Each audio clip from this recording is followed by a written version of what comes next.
Okay, the meeting will start in a couple minutes. Please wait a little bit for our participants. So actually, I think for the first sections, we quite ready for today. Like I said yesterday, today we're gonna go to our project and we will update the activities that we did for a years and maybe 2 years, and to share with all of you together. So I think it's time. Let us welcome everyone. So good morning, everyone. My name is Somporn Jantara from the Faculty of Science, Chiang Mai University. Yeah. My name is Natiporn Yabung from Faculty of Science, Chiang Mai University as well. Good morning and good evening. Welcome everyone again to our AQC workshop, day 2. Thank you for joining. And shall we start? For the time is already 9 a.m. So welcome everyone. And our first speaker is ready. Our first speaker is Mr. Pansat Thiramongkol, the Director of the Air Quality and Noise Management Bureau, Pollution Control Department of Thailand. So yesterday he already gave a talk on the standard. And today he will give a presentation on the Thailand status and plans for air quality monitoring. So welcome, Mr. Pansat. Good morning. สวัสดีครับ Let's start. I will take slide. This is the outline for today. The first one I like to talking about quality monitoring network, the present status, and the second one, the monitoring plan of Thailand. For the status of monitoring network in Thailand, this is the basic monitoring objective. First one is to provide air pollution data to the general public in a timely manner. The second one, to support compliance with ambient air quality standard and emission strategy development. And the third one, to support air quality, to support air pollution research study. This is the three basic objective of monitoring in Thailand. The next, there are three categories of the monitoring network in Thailand. First one is a monitoring station. The second one is a mobile unit, and the third one is a outdoor unit. We have three different kind of monitoring like this. And next, this is this picture show the location where we put the station all around the country. There are PCD have the 77 stations located in the 46 provinces. The total province in Thailand is 77 provinces. But right now we have only 46 provinces that have the state monitoring station. At the monitoring station, all station measure PM10, PM2.5, ozone, CO, nitrogen dioxide, sulfur dioxide, and also met parameter such as wind speed, wind direction, temperature, relative humidity, and also precipitation or rain. For mobile unit, PCD have 9 units for mobile, and now we have 25 units for outdoor equipment. And this picture shows the monitoring station looks like.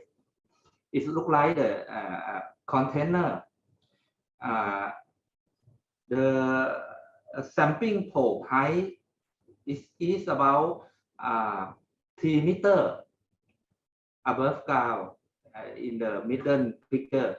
And inside the station, we have the automatic analyzer to measure all parameters that I mentioned before. And also in the for the material parameter, we measure wind speed and wind direction at 10 meter height above ground. For pressure and temperature and rain is about 2 or 3 meter height above ground. And next, this is the mobile unit look like. It's look like a truck that mobile unit also can measure pollution and make the same as the station. And the good thing for mobile unit is it can move to everywhere that we want to measure or to monitor the pollution, but it cannot stay for long at the station. And next, this is a picture of the outdoor unit. For the outdoor unit, at the moment, we monitor only PM10 and PM2.5 for this kind of equipment. And this is a picture of outdoor unit. The good thing for outdoor unit, it can move easily. So normally we use outdoor unit for survey and campaign investigation, and also for the spatial study, especially time boundary haze issue. For PM10 measurement method, this is an example for PM2.5 measurement method. As I mentioned before about air quality standard, the measurement method is one of the component of the standard. So in the air quality standard, the law mentioned two kinds of monitoring method. The first one is the reference method. The second one is the equipment method. This is an example for PM2.5 monitoring method. Reference method, we use federal reference method of USCPA as Thai reference method. And this is a picture of the SRM method that we use. It's kind of the gravimetric method. And the second one is the equivalent method. Equivalent method is normally the automatic analyzer. We use normally we use equivalent method for measure pollutant nearly for hourly basis, because we want to report to public near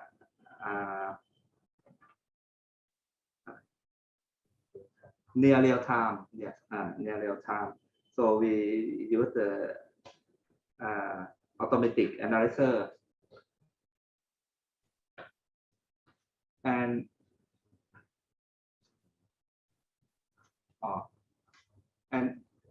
this is also equivalent method. The picture before is a kind of the beta ray attenuation method, and this is one of the equivalent method we use pepper element oscillating microbalance to monitor PM10 and PM2.5.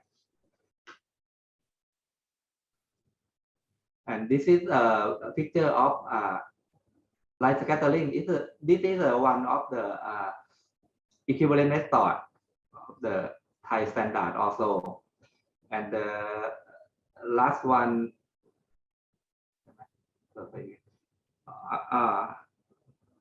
that's all the monitor PM2.5 and PM10 method. And next I would like to show about the air toxic monitoring network. As I mentioned yesterday about air quality standard for VOC. This is the method that we monitor VOC parameter. We use the canister to sampling the ambient air and send it for 24 hours and analyze by GCMS in our laboratory. And also we monitor carbonyl component also. And because this is the manual method, so we can monitor only only in Bangkok and some province that is had a source of the VOC. And next is the data center or data from a station, mobile and outdoor unit will send to the data center at PCD and report to the public a daily basis through Air for Thai application, Air for Thai website, and also to the TV, radio, and also newspaper. This is the picture, a kind of the report that we present to the public in the right-hand side. And next, I would like to show the monitoring plan for Thailand. As I mentioned before, we have located a monitoring station only in 46 provinces. Our plan in the next two years, this year and next year, we have planned to put all station into all province around the country. So it's gonna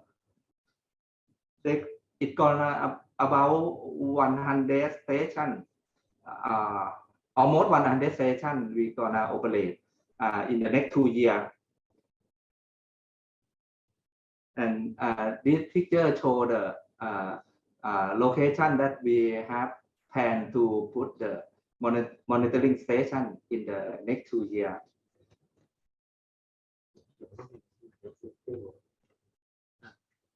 Next, and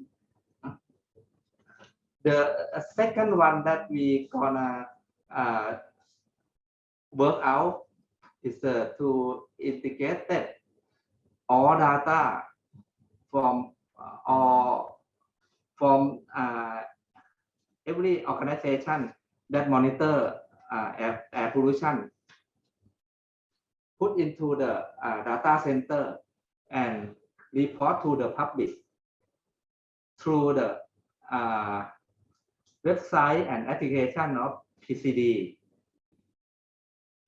And now at the moment, we have two kind of monitoring network. One is the regulatory monitoring network that follow the air quality standard, type of air quality standard.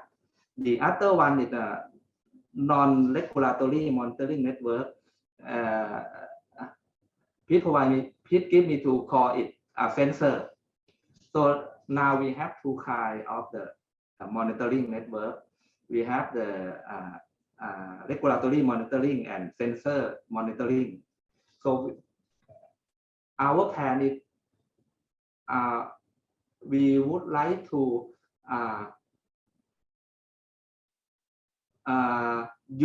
make use the data from these two network to report and to use as more as we can. So the challenge is the how to make use the non-regulatory network monitoring or sensor network as the supplementary monitoring network for the country. And this challenge also needs the specific research for give the people how to make use all the data that maybe a network have a different characteristic, different accuracy and different precision, and the challenge is how to use it. That's all my presentation today. Thank you very much. Thank you very much, Director. So very nice to hear your sharing the activities that PCD doing right now, and really good sound to hear that you will have planned to expanding the air quality monitoring to cover all over our country. That's such a good news for us, and your data is quite useful for our work, especially in the academic work. So any questions from the audience? I have one question. Yes. Thank you very much for the presentation. Very nice presentation. So wanted to understand what the difference is between the PM 2.5 that's measured as part of the air quality monitoring stations and the PM 2.5 from the outdoor units. Your question is what is the difference between station and outdoor unit, right? Specifically for PM 2.5, yeah. Actually, it's the same method. Normally at the station and at the outdoor unit, it use the equivalent method, such as data lay, geom, and light scattering. But we use the same method, but in the station normally it's specific because we can control environment for measurement analyzer. But for outdoor it can be only measure only analyzer. We cannot control environment for it. So actually for data from station it's much accurate than outdoor unit. Okay. Is the PM 2.5 from the stations, is just filter based, or it also has the FEM in that one for PM 2.5? Your question is sorry. So what I was asking is for PM 2.5, the air quality monitoring station also has continuous monitors? Yes. The FEMs? Okay, it has. Okay. All right. Thank you. Any other questions from the floor? So if not, I would like to thank the Director Pansak from the PCD. Thank you very much for joining. And the next speaker is from Vietnam, Ms. Nguyen Thi Nguyen An, the Director of the Northern Environmental Monitoring Center. She will present about the Vietnam status and plans for air quality monitoring. So please welcome Ms. Ang. Yes, good morning, everyone, and good afternoon. Yes, my name Anh. I'm come from the Northern Center for the Environmental Monitoring in Vietnam. And today I have the brief introduction about the air quality monitoring system in Vietnam. In my presentation, we talk briefly about the legal basis in Vietnam, and I would like to say about the our monitoring system for air quality in Vietnam. And after that, I talk about how to use the data, monitoring data, and some idea for our future plan. And firstly, I would like to talk about our law. As you may know, in Vietnam, we have the umbrella law, that is the law on environmental protection. And under the umbrella law, the all of the monitoring activity is done by. And we have the first law from the 1993, that is the first law. And up to now, we have to the newest law is the 2020, after the 3 times for the revision. And under the law, we set up the monitoring network, environmental monitoring network in general, and for the air quality monitoring network from the 1995. And up to now, we expand day by day our network and have more and more data related to the environmental data and for the air quality data. After we have the law and we set up the network in Vietnam, until now we have the I think the not so big network, but compared to some other countries in the Asia, I think is it is okay to have some data about the status and the air quality change in Vietnam.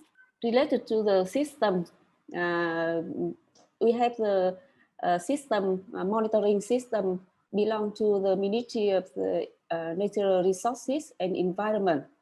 That is the main responsibility under the minister. We have we call the MONRE.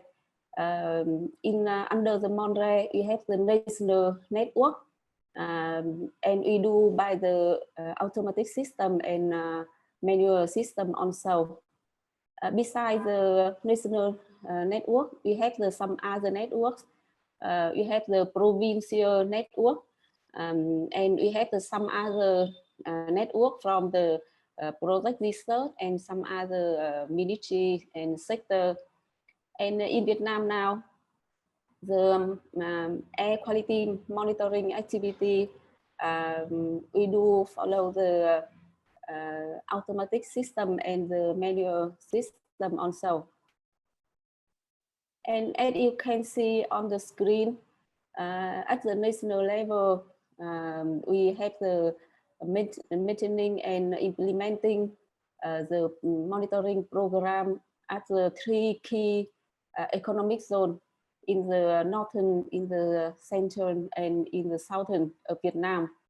And with the frequency about the 8 to 12 times per year.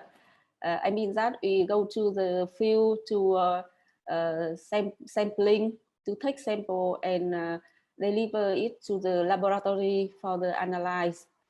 It's some basic parameter like NO2, CO, ozone, SO2, and PM, including the PM10, PM 2.5, and TSP. And we do the monitor with the lead already based on our Vietnamese standard, national standard. Besides the national level, at the provincial level, in Vietnam, we have the 63 province. And in each province, we have the one center for the environmental monitoring. belong to the Department of the National Resources and Environment. And we do monitoring under the approved master plan. But in the provincial level, the frequency for the monitoring is different between the each province based on the budget from the province and based on the environmental issues circumstance in each province. So the frequency can vary from province to province. For the provincial network, the monitoring points focus mainly on the environmental hotspot, such as the busy road in the industrial park and in the some ecological sensitive area. And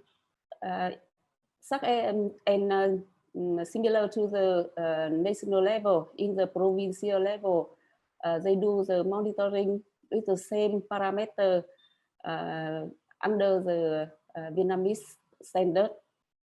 And you can see the some picture. We take the sample with the high volume for the TSP, and we take the mercury in the air by the toolkit from the Japanese standard. And for the manual monitoring activity, we do very strictly the QA/QC, including the QA/QC in the field and QA/QC in the laboratory.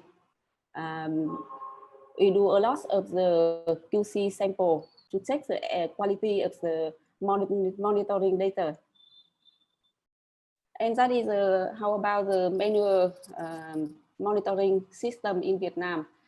And we have also the air quality monitoring station system. We do the automatic air quality monitoring in Vietnam. And at national level, until now, we have the 17 air quality monitoring stations in operation. Very little compared with the Thai, with the more than 70 stations. Until now, we have the 17 only. But now we have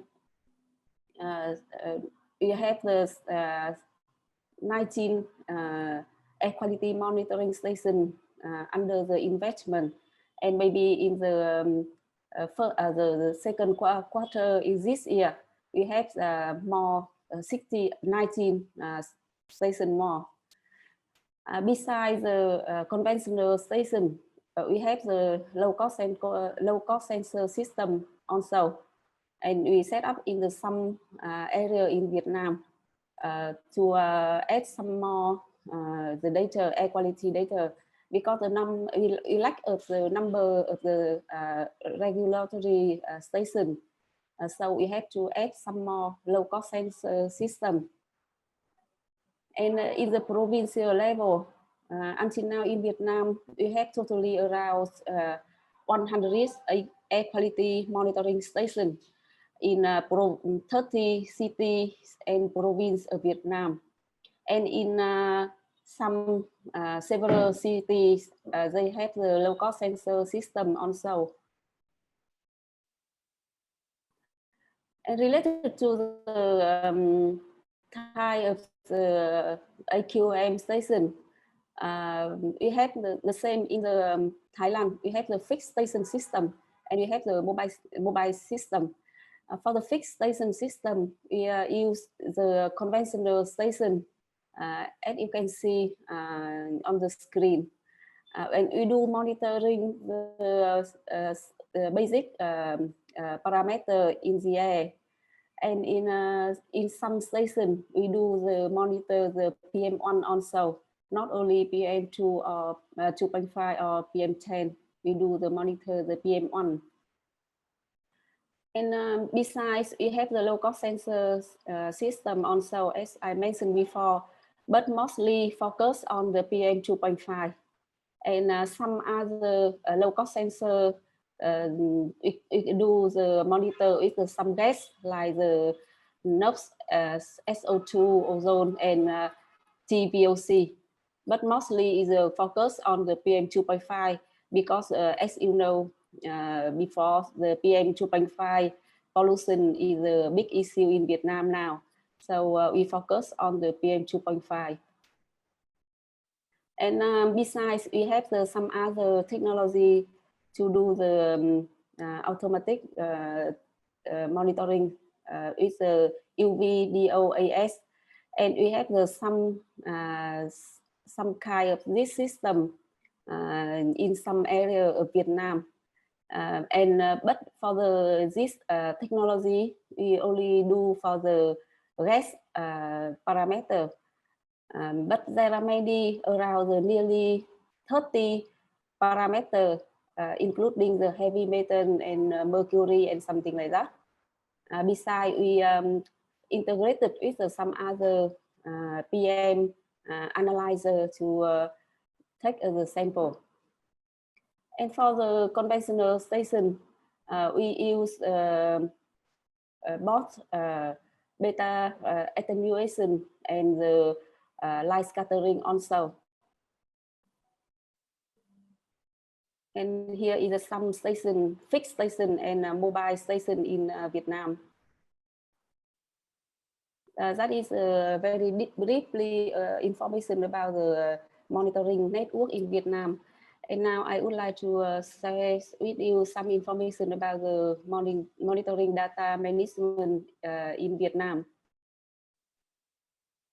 In national level, in our center, we assign to have to collect all the monitoring data, including the water, air, monitoring data from the 63 provinces and from the other ministries and from the company enterprise, including the ambient air and the water in the river basin, and including the emission and extract from the company. They do monitoring by themselves and send the data to our center. And you can see we collect, we is as a Northern Center for the Environmental Monitoring, belong to the Vietnam Environmental Administration. And we have the task to collect all the data, all the monitoring data from the whole countries for the big database and big data. And we have the software to automatically manage the data for the monitoring data, and you can see. And we have the system, very big system, to collect how the online data transmission service from the station, from the manual monitoring activities. And after we collect and process the data, and then we we do the public disclosure. For example, you can see we publish the AQI, Air Quality Index, on mobile app. And in Vietnam, we issue the Air Quality Index, we call the VN-AQI. And VN-AQI, we can calculate for the whole the automatic station. And we publish on the portal, on the website, and including the mobile app, including the Android and iOS. And everybody can access and see how about the station, how about the situation. And we have the color to talk about the, for example, today the air quality not so good.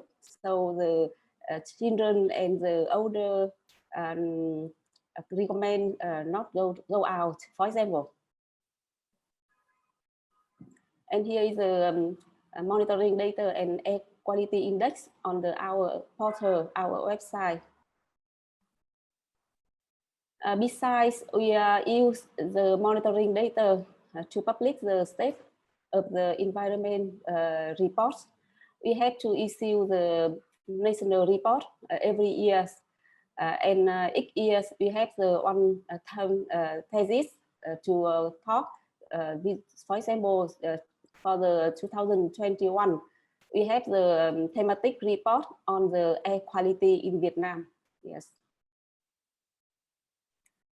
And we have to use the monitoring data to developing the environmental quality forecast. And now we have the air quality forecast, and we can do the forecasting for the 2 days after. Yeah, 2 days after. And we use the including the air quality monitoring data. And how about our future plan?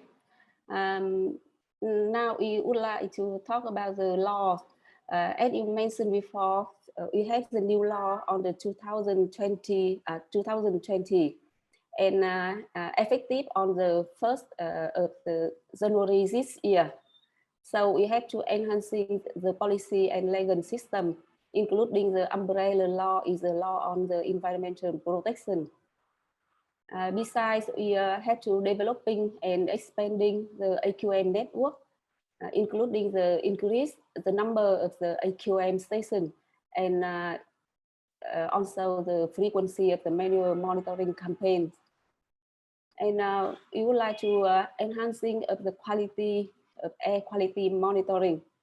As you may know, the quality of the data is a big problem, and we have to enhancing the quality day by day. So we have the good data for the to public disclosure for the air quality forecast, etc. Yes, and we have to developing the international collaboration for the academic exchange and supporting, and continue to participate in the regional and global air quality monitoring network. Until now, we join some network like the ENET, and for example, for the APMMN, Asia Pacific Mercury Monitoring Network, and some other regional and global monitoring network, and we will continue in the future. And we had to do the implementing and strengthen the research and monitoring some new pollutant, toxic substance in the air environment, like the POP, UPOP, black carbon, VOC, and mercury, something like that. That is a quite difficult technical, not easy to do monitor, but we have to develop and research to do this monitoring issues. And we have to modernization and diversification of the air quality monitoring technology and solution. And we would like to have the hybrid system, including the conventional method, a standard method, and we have to use the low-cost sensor and remote sensing and modeling and AI technology to have the hybrid system in Vietnam, because we cannot enough the capacity to set up a lot of the station in the whole countries. That is very costly for invest and operate the whole conventional station. So we have to add some more other technology to have the enough the data in the ground level monitoring data. And we have to continue to develop the air quality forecasting and alarming system. For example, until now we had to do the forecast for the 2 days after, but in the near future you have to develop to forecasting for the 3 days after or 1 week after, for example. So we have there are many work to have to do in the near future, and I do hope that we have some more support from the network, and we can learn some more experience from the other countries like Thailand and Laos, and the support from the US for strengthen our network in Vietnam. Yes, that is my briefly introduction about the air quality monitoring system in Vietnam. And thank you very much for your kind attention. Thank you. Thank you very much, Director Ant. Your future plans is one of our goals, of our project goal to achieve, to expand the capacity of the air quality monitoring. So for now, do you have any questions to ask her? So I have one question, Director. So in Vietnam, correct me if I'm right or wrong, do you have established a lot of local sensor, right? And do you report the data from the sensor? For the local sensor, we use not for the public. Yes, until now we use for some research, some input data for the modeling and something like that. And for the, yes, not for the public until now. Okay, yes, thank you. Yes, yes. So this is Prakash. Thank you again for this excellent presentation. And like Natapon said, we're very happy to see the work that you're doing in actually both Thailand and Vietnam in terms of using the low-cost sensors. One question and we'd be definitely happy to discuss and collaborate further as part of this AQC network to see how we might help leverage each other's work and increase the monitoring capacity. One question I had is on the data itself from your monitoring network, the national and provincial network. Are those available for download, like for researchers? Can we go in and download data on an hourly basis or a daily basis? Yes, in general you can, but we have some rule, how to say, if you have the rights from us, so you can download the data. But okay. And some other maybe the higher rights, so you can delete. But if you have right, yeah, depend on the user. Yes. Okay. Thank you. Yes. Thank you. Thank you. Dr. Tipawan, do you have question, right? I'm very impressed your presentation, and that I actually visited Hanoi a couple of years ago, and then I learned a lot that your country developed all kind of technology, including the sensor. So I wonder, I can ask that about how you will share this information to the public, like outreach, in order to enhance them to learn the pollution. I'm really interested in that way, that we make use the data and then the situation of pollution to the outreach to the public. Do you have that kind of going on in your center or in Vietnam? In Vietnam, we have some regulation to show how you can access and to have the data, monitoring data. And for example, you can send the letter to our center, yeah, for example, and or you can download from the website, from the portal, and we can send the request on our portal, and depends on the purpose of the use data.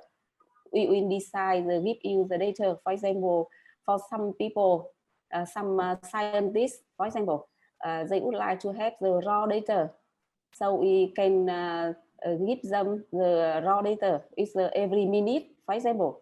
But for some other user, only the hourly data, for example, depend on case by case. Thank you. Yes.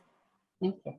Okay, Director An, there are also the questions in the chat box. So for the first questions about the Vietnam Air Quality Index app, they would like to know the name, and is this app available to public access?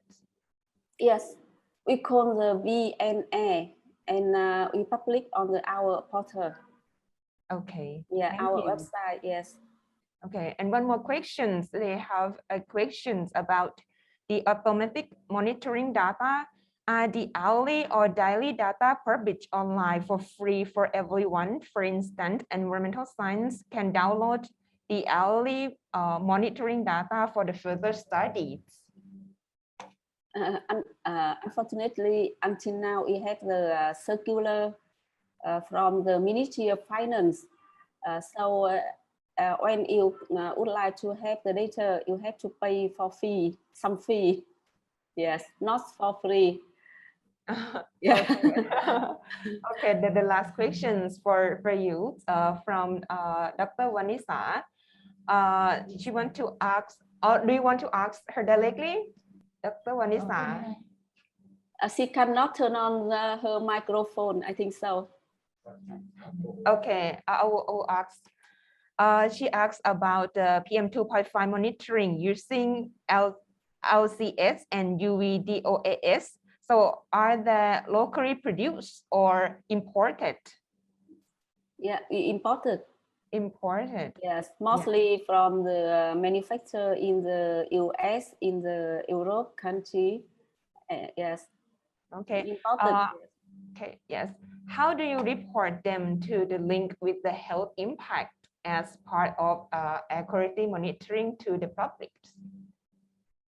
In the VNA, we including the air pollution and the health effect already in the air quality index. We combine the air pollution with the health effect already.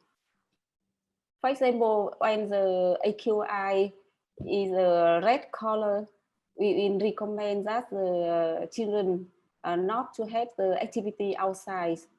For example, we do have the linkage, the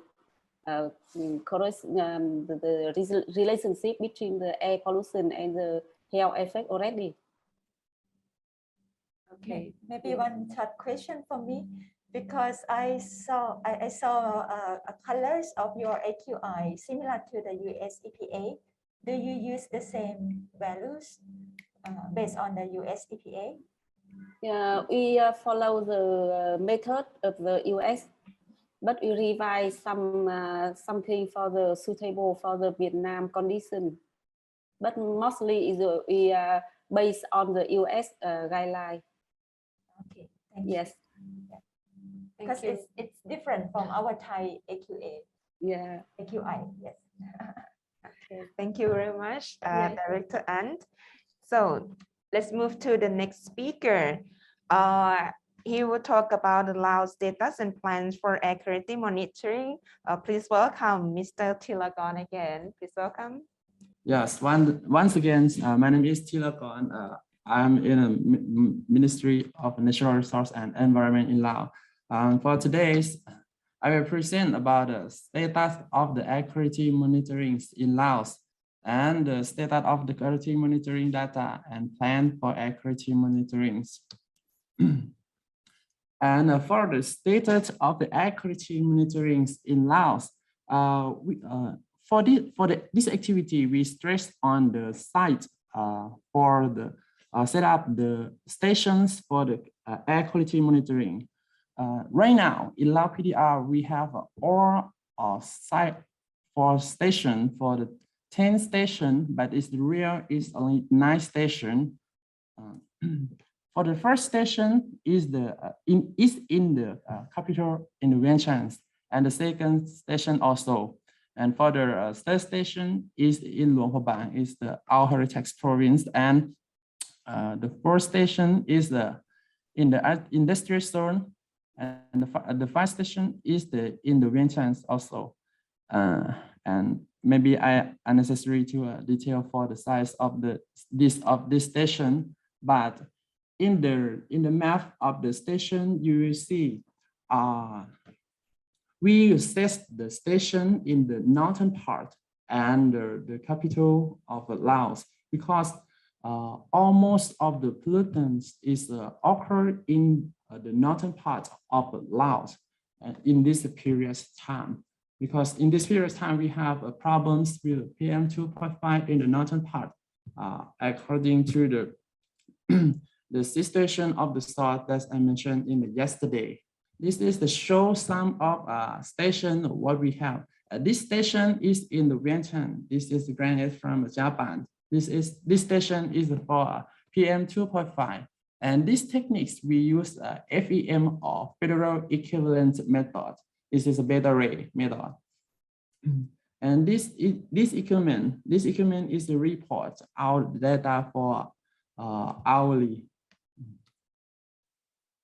And this station is the industrial zone.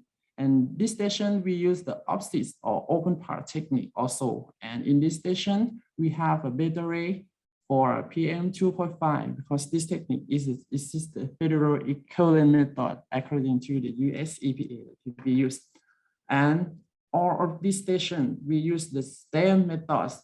I would like to inform you that in Laos, we didn't use for low cost sensor technique for determination of the PM 2.5 because in Laos, we use a US EPA for to be the central technique for analysis of the PM 2.5. So as the picture you will see, all of our equipments, we use a federal equivalent method, that's all.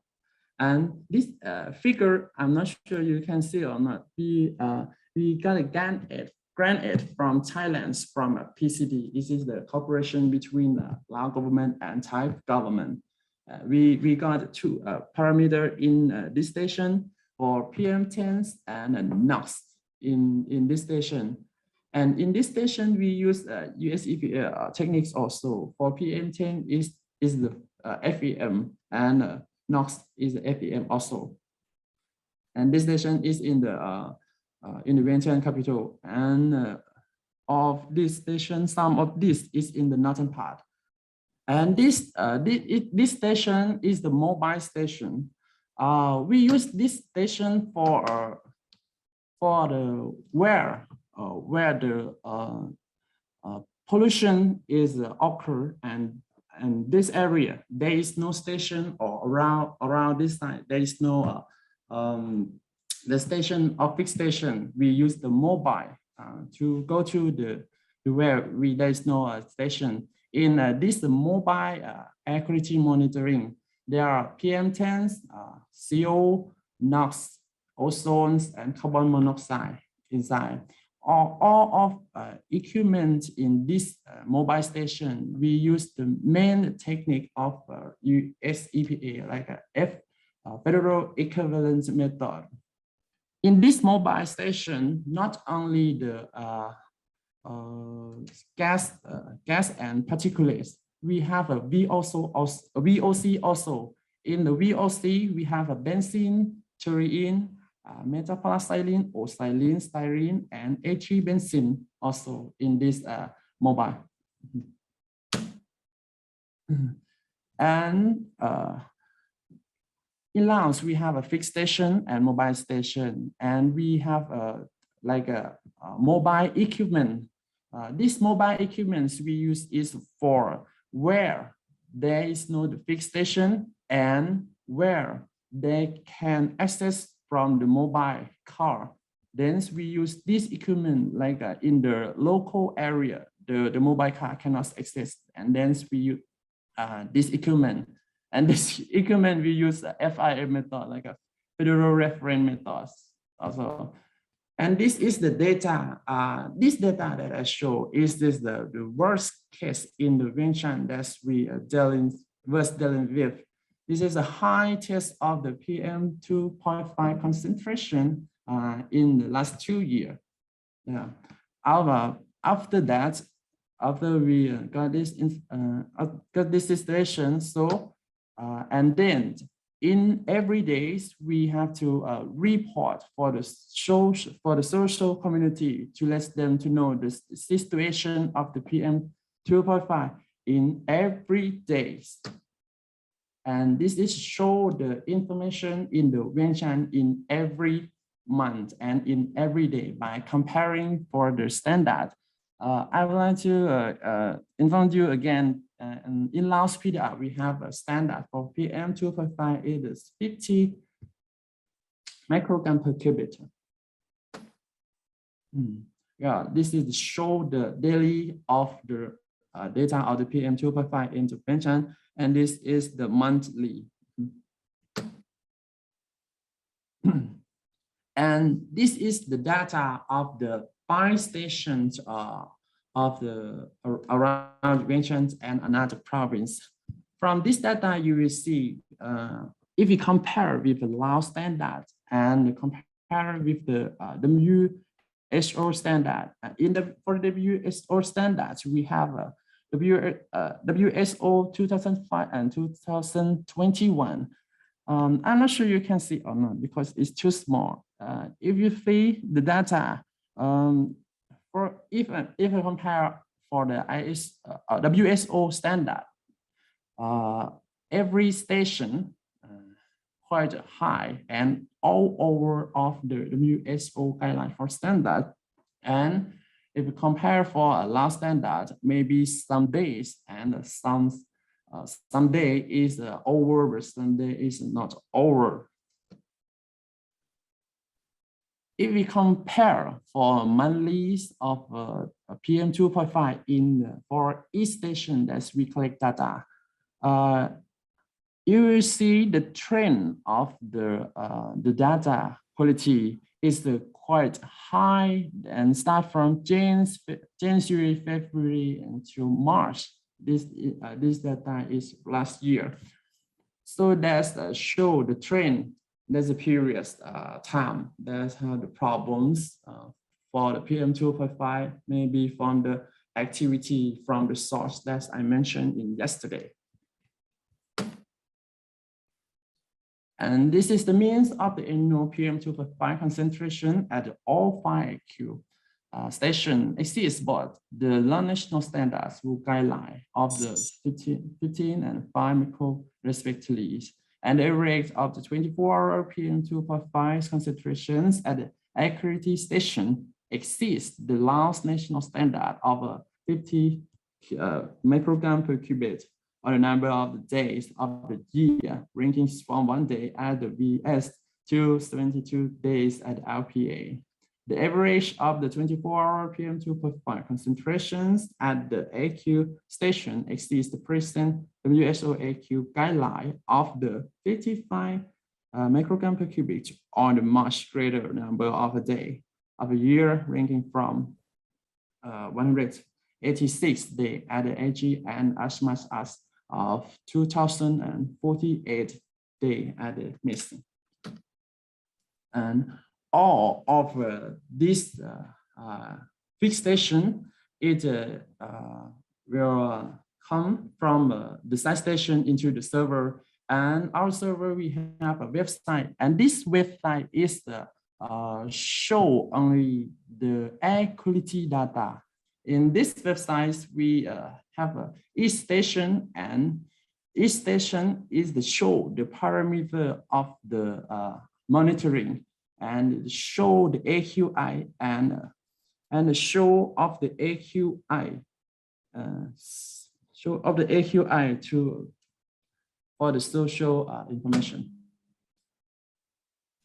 As I mentioned in the previous, we have to report for the PM2.5 in every day, and this figure is the show daily reports for social community.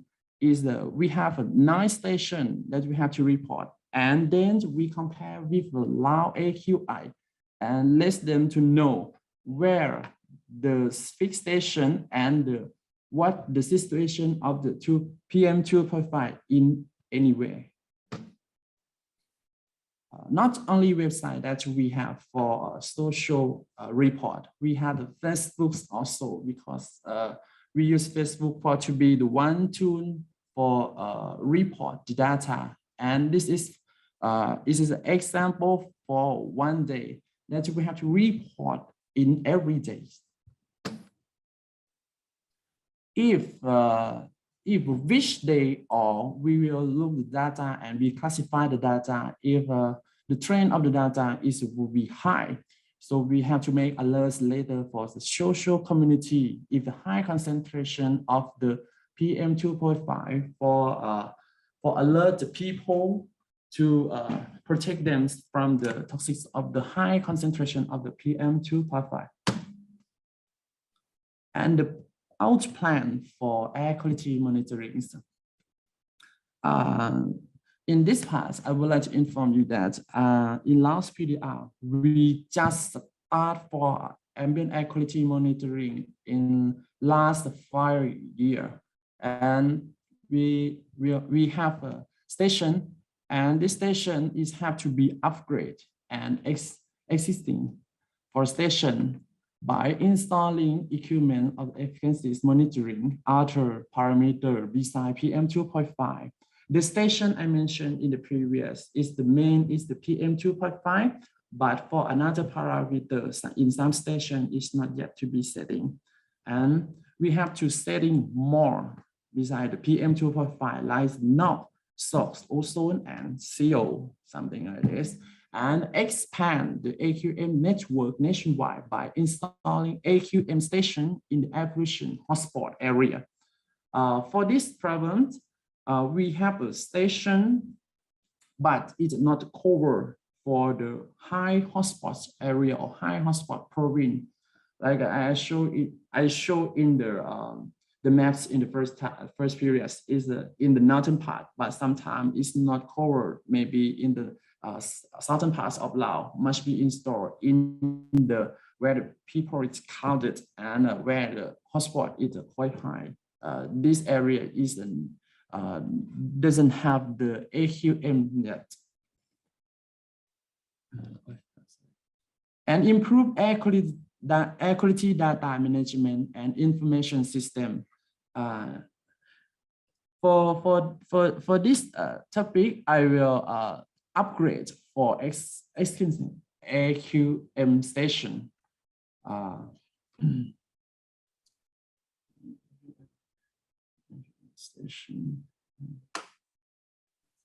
For improve that I mentioned, we have station and we have a mobile, we have a data center, and then we will develop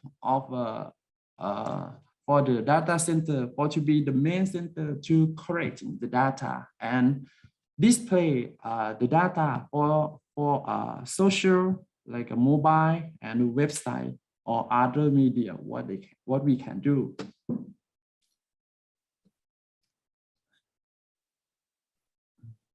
And this website out plan, we have a plan for making the application for maybe this example maybe is from Vietnam, and we will develop our website for display for to be one of alert in like air quality in the hands. We can see what is the problem, what is the high concentration of the air quality from using of the iOS from Android or something like this. So there's what we have done for Laos PDR for air quality monitoring activities. Thank you very much, Mr. Thilakorn, for your nice presentation. So now it's time for questions. Are there any questions from the floor? Okay. There's a question in the chat. Yes, one question from I think from Vietnam side. They have similar questions about the automatic monitoring data. Is your data available for public in use or research purpose? Sorry, once again. Okay, your data is available for public in the use or research purpose? Can we download it? Mr. Thilakorn, are you still with us? Yes, do you hear me? Okay, for the data right now in the website is right now we are develop developing of the website, you cannot download the data from the website, but for after we complete for developing our website, this data can be for research, can be for anyone or who wants, and can download into our website because science information is very important for developing environment or another science. They can do the data is the one for. Okay, it is on process and can be downloaded in the future. Yes. It's nice to see data from Laos, and nice to hear that we have collaboration between Laos and Thailand. And we will see your mobile application in the near future, right? So another question, when do you expect for this publication? For the air quality data, right? I think maybe, yeah. Because our website right now is developing, have some problem. That's right now we are solving these problems. I'm not sure, maybe this year. But right now we have a raw data. If who interested, I can do it. Thank you very much, Mr. Thilakon. Okay, let's move to another speaker from US EPA, Dr. Alison Simcock. Okay, she will talk about the plant and AQ air quality monitoring network. Okay, please welcome. Good morning. My name is Allison Simcox, and I work at EPA Boston office, which is Region 1. And I have been working at EPA for about 30 years, most of that time in the air quality program with a specialty in fine particle pollution and ozone. I'm going to talk today about air quality sensors and monitors as we use them in the US. So I'm going to touch on some of the data requirements, QAPs, quality assurance project plans, citing criteria for monitors and auditing, and then I will get into a short discussion on air sensors and what EPA's approach is to the use of sensors at this time. So as you've already heard about the uses of our data, which is air quality management and real-time reporting. Many of these slides have websites on them, which I encourage you to go to the websites at your, after the workshop and look at the information on those websites, because it's really a lot of information, a lot of good information, and far more than we can cover in these short presentations. We also use air quality data at an international level. We have air monitors at US embassies.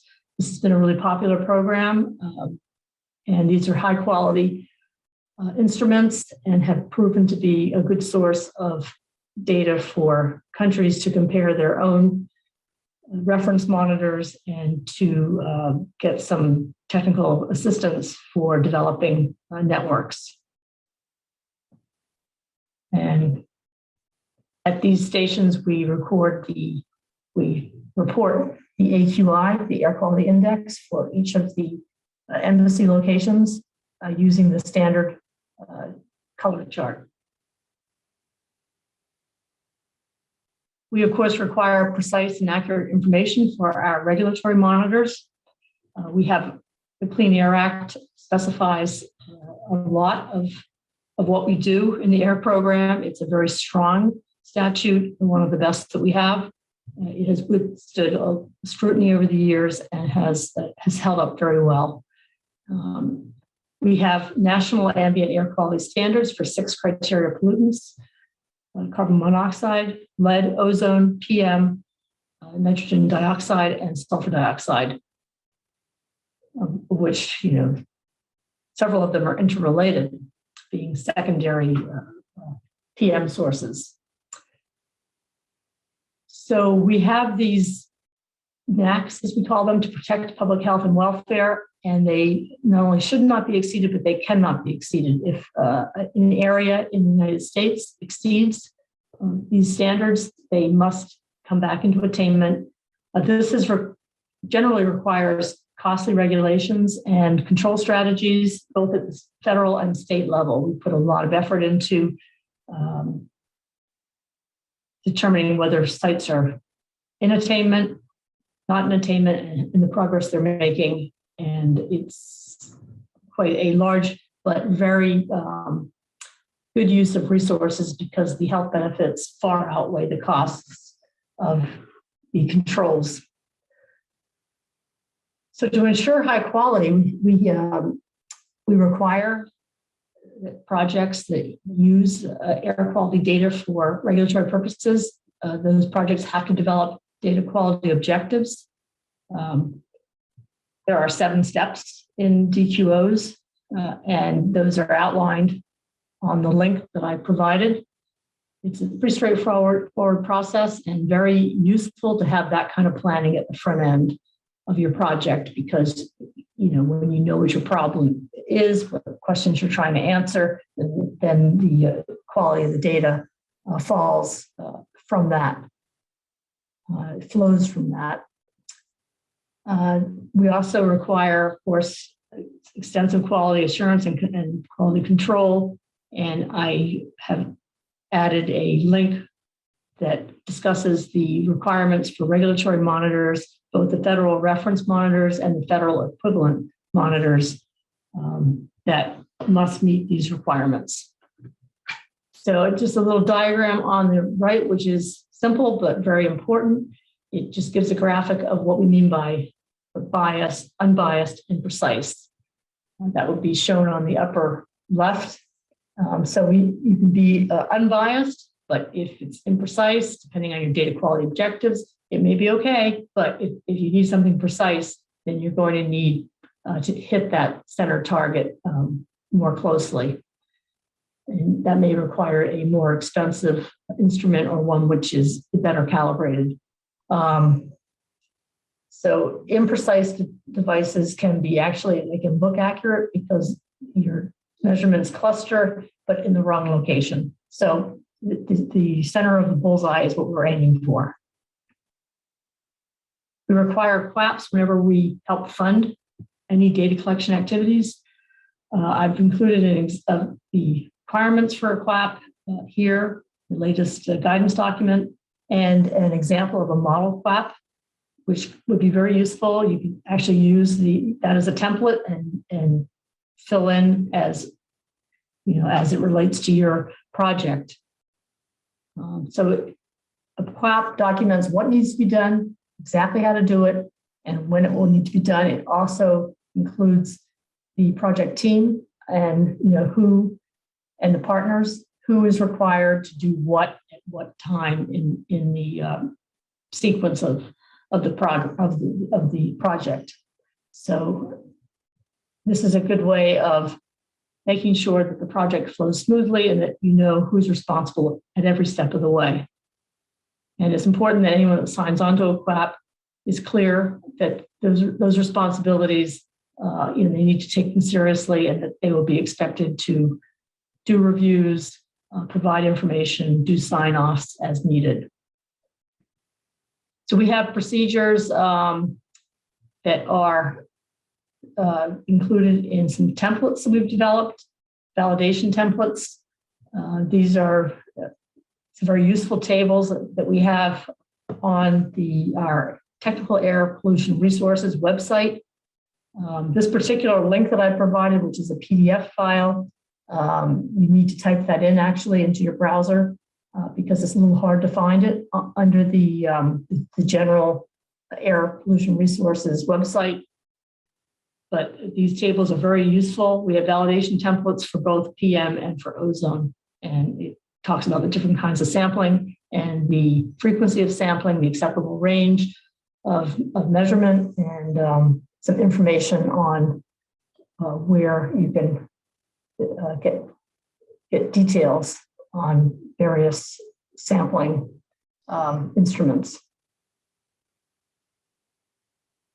So we want to ensure that monitors are representative. So we have citing criteria, which are actually listed in our Code of Federal Regulations under Part 58, Appendix E, and these include considerations of horizontal and vertical placement, spacing from obstructions, spacing from trees, spacing from roadways, etc.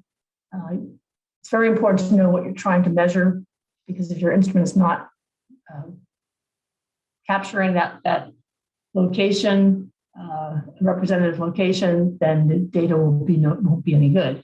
So I have a link to a document here, which what that is to the CFR, which outlines for the US EPA what our citing requirements are.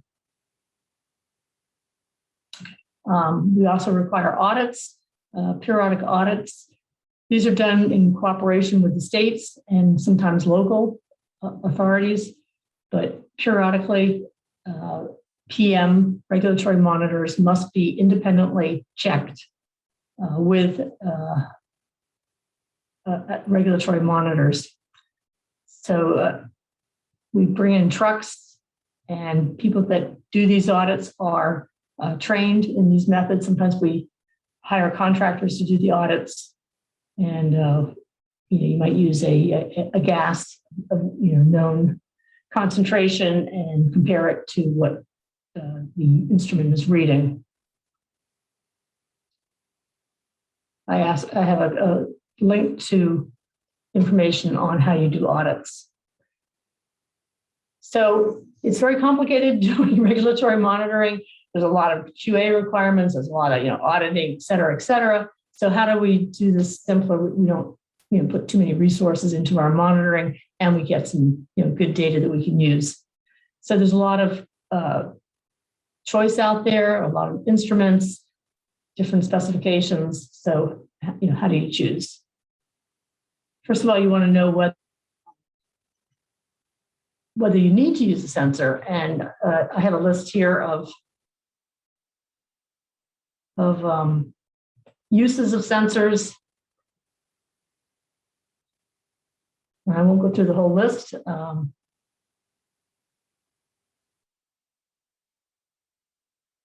But first, you want to make sure that you have a need for a sensor and that it fits into your project scope. So EPA has developed a memo on our position on the use of sensor data. We've been very conservative about use of sensor data because of the issues involved in QA, knowing whether you have the adequate data quality to use the data for your purposes. So first of all, if you're going to use sensor data for policy making or regulatory decisions in the US, the sensors must meet the sampling, citing, and QA requirements of the Code of Federal Regulations, and that's Part 50, 53, and 58. Those are quite rigorous requirements. In fact, they're the requirements for a regulatory monitor. So most sensors will not meet those requirements. However, they could still be the data can be very useful in providing a better understanding of local air quality, helping in the citing of regulatory monitors, or in identifying hotspots of pollution. Those are the three areas that we've identified as being the really useful places that sensors can be used, as well as educational purposes and research. So in looking at sensors, EPA focused in on three areas of concern that need some discussion and consideration before a sensor is used: the data quality, the data interpretation, and the data management. So there's a lot of uncertainty related to these focus areas. That includes the accuracy of measurements under various meteorological conditions and the appropriateness of the data algorithm assumptions. So when you choose a sensor, you want to know what the data algorithm is that the company has used. What have they embedded into the sensor? So that's something which you should be able to ascertain. If not, then you might consider a different sensor because you want to know what the algorithm is that's being used. And how do real-time measurements meet the basic data quality indicators of performance? In other words, how precise and accurate are the measurements? And you want to look at that. Depending on what your project is, you'll have different quality requirements. You might have a screening level quality, which is enough, or you may need very precise measurements. How well does it perform over time? This is important because sensors tend to degrade over time. Some of them do. Then you need to know how to interpret your short-term values. Okay, so to characterize air sensor measurements, we've been supporting at EPA some research on performance, including developing non-regulatory performance targets and testing protocols. And this is for monitoring that complements but does not replace existing regulatory programs. For example, you may need to have a correction equation in order to use the data. For example, on our fire maps, we're doing that. Interpretation of real-time non-regulatory sensor data, interpreting it and communicating it to the public is essential. What does the data mean?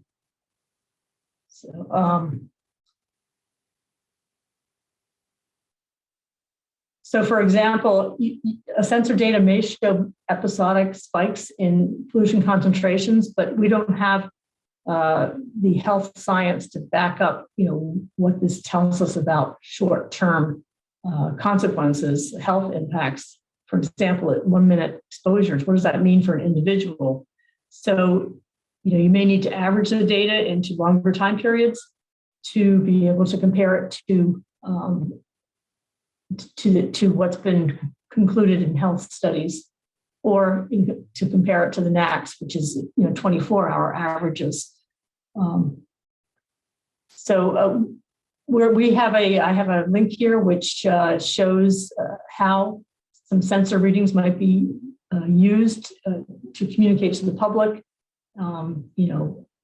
What the message is to the public, depending on how the data is aggregated. In this case, I'm showing 3-minute particle pollution readings, and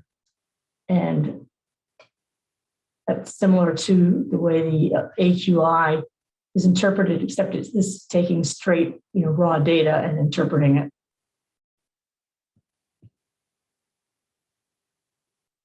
So we're likely to be asked, and we already have been asked to respond to non-regulatory data, and what can be done with that, and how it can be useful. And so we are developing. We're having conversations on the issues concerning data quality and whether the data which has been collected, how it should be used, when it's appropriate to use it, and how it can be used to supplement regulatory data.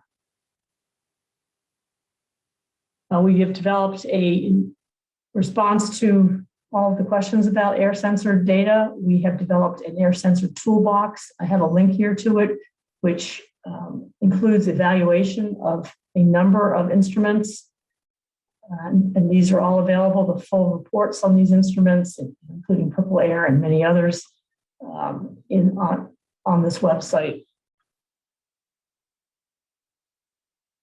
So the key points are that sensors are not a replacement for regulatory grade sensors. We do not have any U.S. regulations that accept sensor data as official data. It must, sensors must be selected to fit a purpose. For example, hotspot identification.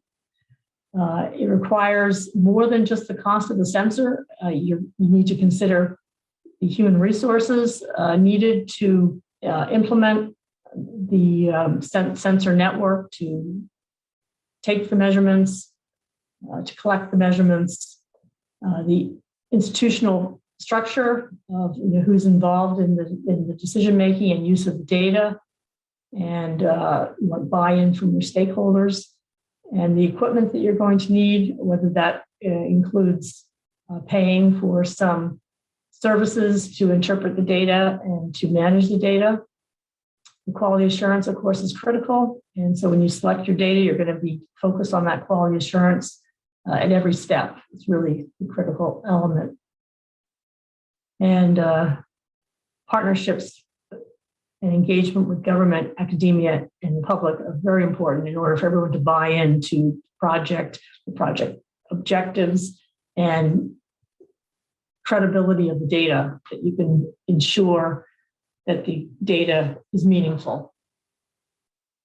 So most air quality sensors retail for about $100, which is very low, I think probably too low, to $2,500 compared to like $20,000 or more for regulatory stations. So they're obviously attractive from a cost standpoint. However, there may be only minimum technical support available. The gas phase sensors have a limited lifespan, just 6 months to 2 years, whereas particulate filters have longer lifespans, 1 to 3 years, maybe longer if they're properly cared for and calibrated. There's also unforeseen costs. You may need Wi-Fi. Make sure you have a Wi-Fi reception available. And there's vendor server costs. So it can be much higher than just the cost of the sensor. I won't go through all these considerations in detail, but there's a lot of issues regarding using sensors under low or high temperature conditions, high humidity conditions. You might get sensor reading your air, your water vapor in the air, rather than the pollutant that you're looking for. You're going to need to think about calibration, possibility of needing physical enclosure, and the air sensors may not display data in real time. You may need to download the data.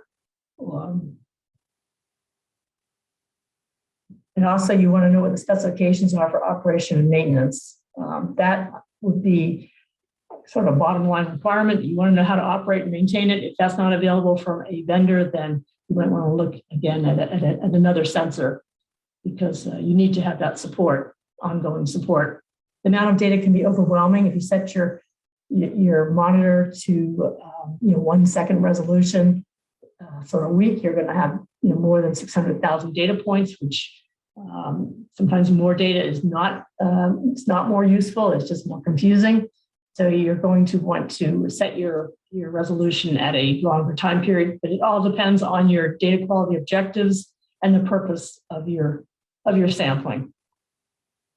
So ongoing research is happening with co-locating sensors with regulatory grade monitors, especially important for localized concerns where you have unique meteorological, and weather conditions and other conditions of, for example, dust storms or something like that, or other influences on the sensor. So, questions you want to answer, that's critical right up front. How frequency of data that you need, where to locate them, how you're using them, and whether you're maybe looking at an industrial facility, does it pose a threat to the public? Well, if you take measurements around that facility, you want to make sure it's not being influenced by other sources of pollution, which might hide the signal from the industry, or make it seem as though there's a signal when there actually isn't. So how long do you need to operate the sensors, and will you be able to use the raw data?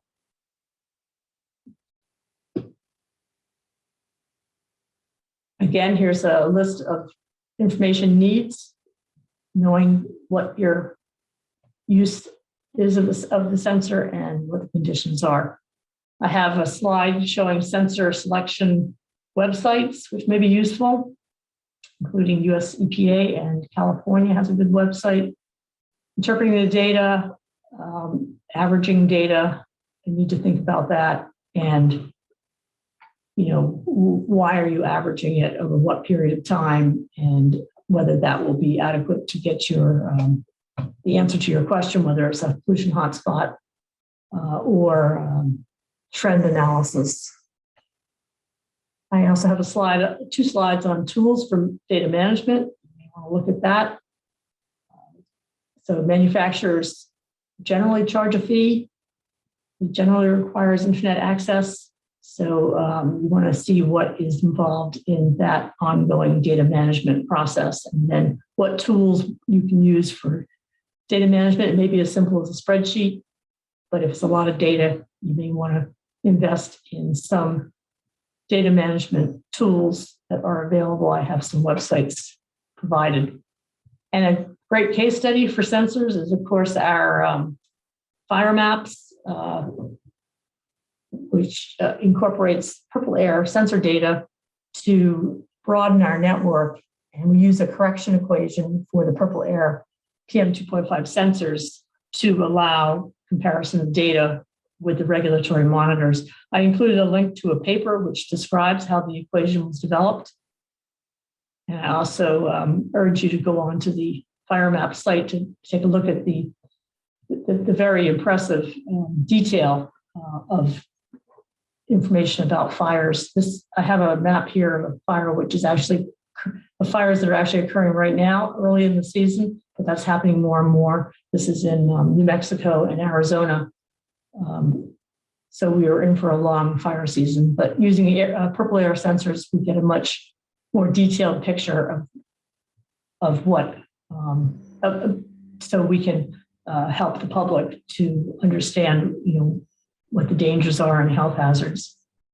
So with that, I'm just going to leave it for some questions, and I hope to be present live to answer your questions, or I can take questions and respond after the workshop. So thank you very much for inviting me to present, and I hope you enjoy the rest of the workshop. Thank you. Thank you very much, Dr. Allison. So I really do agree with you about the key points to use the sensor that depends on the purpose. That's why they have a lot of things to consider. So any questions for the audience? Okay, darling, we wait for the questions. This time we would like to take a group photo with all of you. So could you please turn on the camera and change the backgrounds as we send in the chat, if you can. Okay. So please turn on your camera and smile for a while. Okay, our staff will capture. So because we have a lot of participants, that will take just some time. Yeah. We also smile under our mask. Yeah.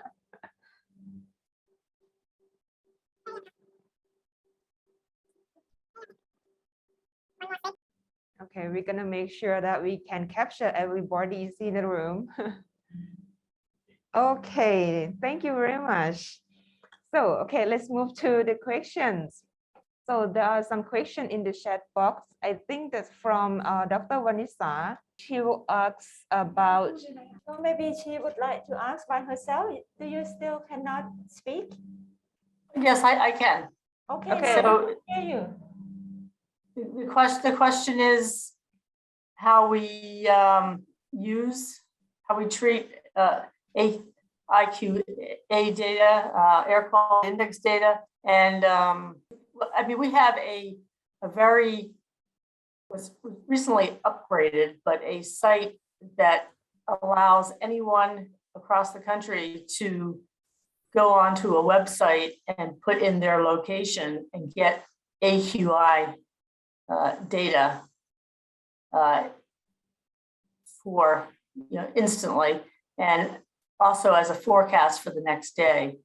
So it's available across the country. I think EPA could actually promote that information more, so that more people are aware that that information is available, because I often get questions about air quality, a lot of which is available to the public, but which the public is not aware. that they have access to. So I think that we can actually do a better job of having EPA's data, having the public be aware that it is available, because there's obviously a very strong desire from the public to be informed about their daily air quality, especially people that have asthma and other health conditions, heart conditions, lung conditions. So it's an effort we're making. I think we now have an air quality awareness week every year. And so it's an ongoing effort to inform the public, but there's a lot of data available and more all the time. I don't know if that answers the question or not. Dr. Vanessa, can you now speak? She's not a co-host yet. I think she needs to be set as a co-host before she can speak. Okay, fine now. Thank you so much for responding to the question. It's fine now. I just wonder, because if I may just clarify the question, because we have the low-cost sensors, or it's not a reference method. Reporting like Aqsea is a very popular among many countries, and they produce the broadcasting the ranking of based on US AQI. So I think it's very useful, but still they don't use the same procedure to do QA/QC like US EPA. So I'm just wondering that how the public should respond to that, if you may advise. Thank you so much.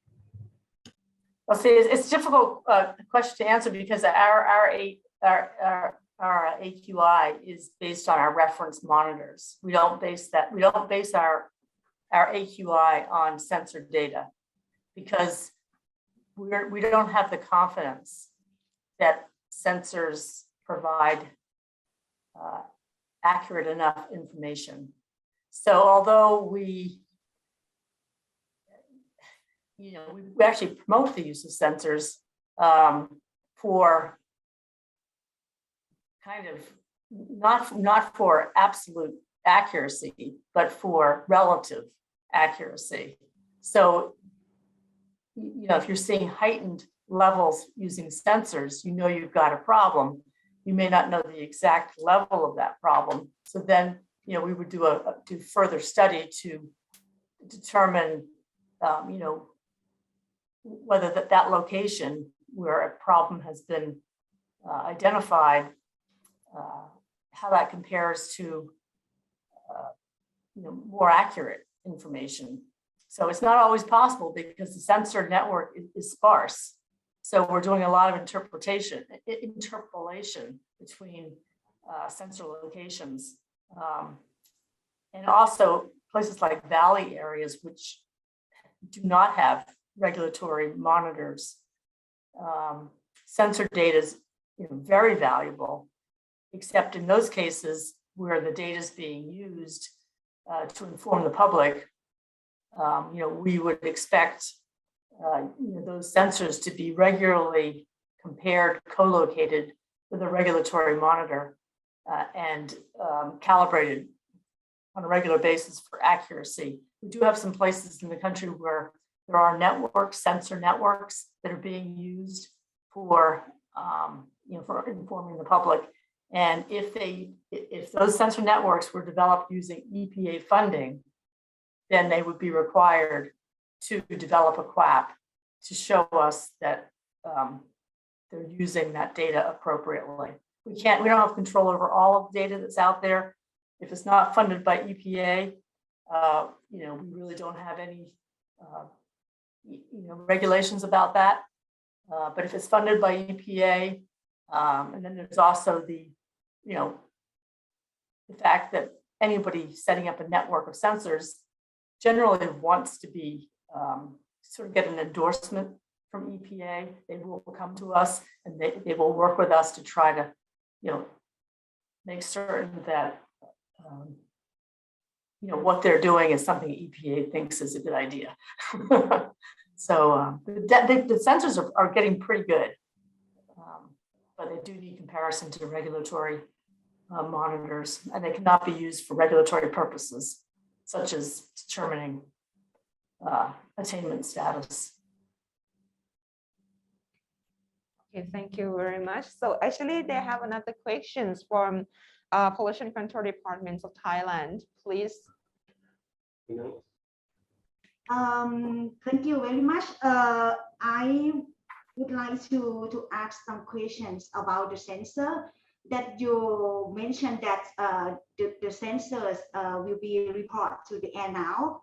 So I just wondering that US EPA currently accept low-cost sensor as the supplementary monitoring network. Is correct?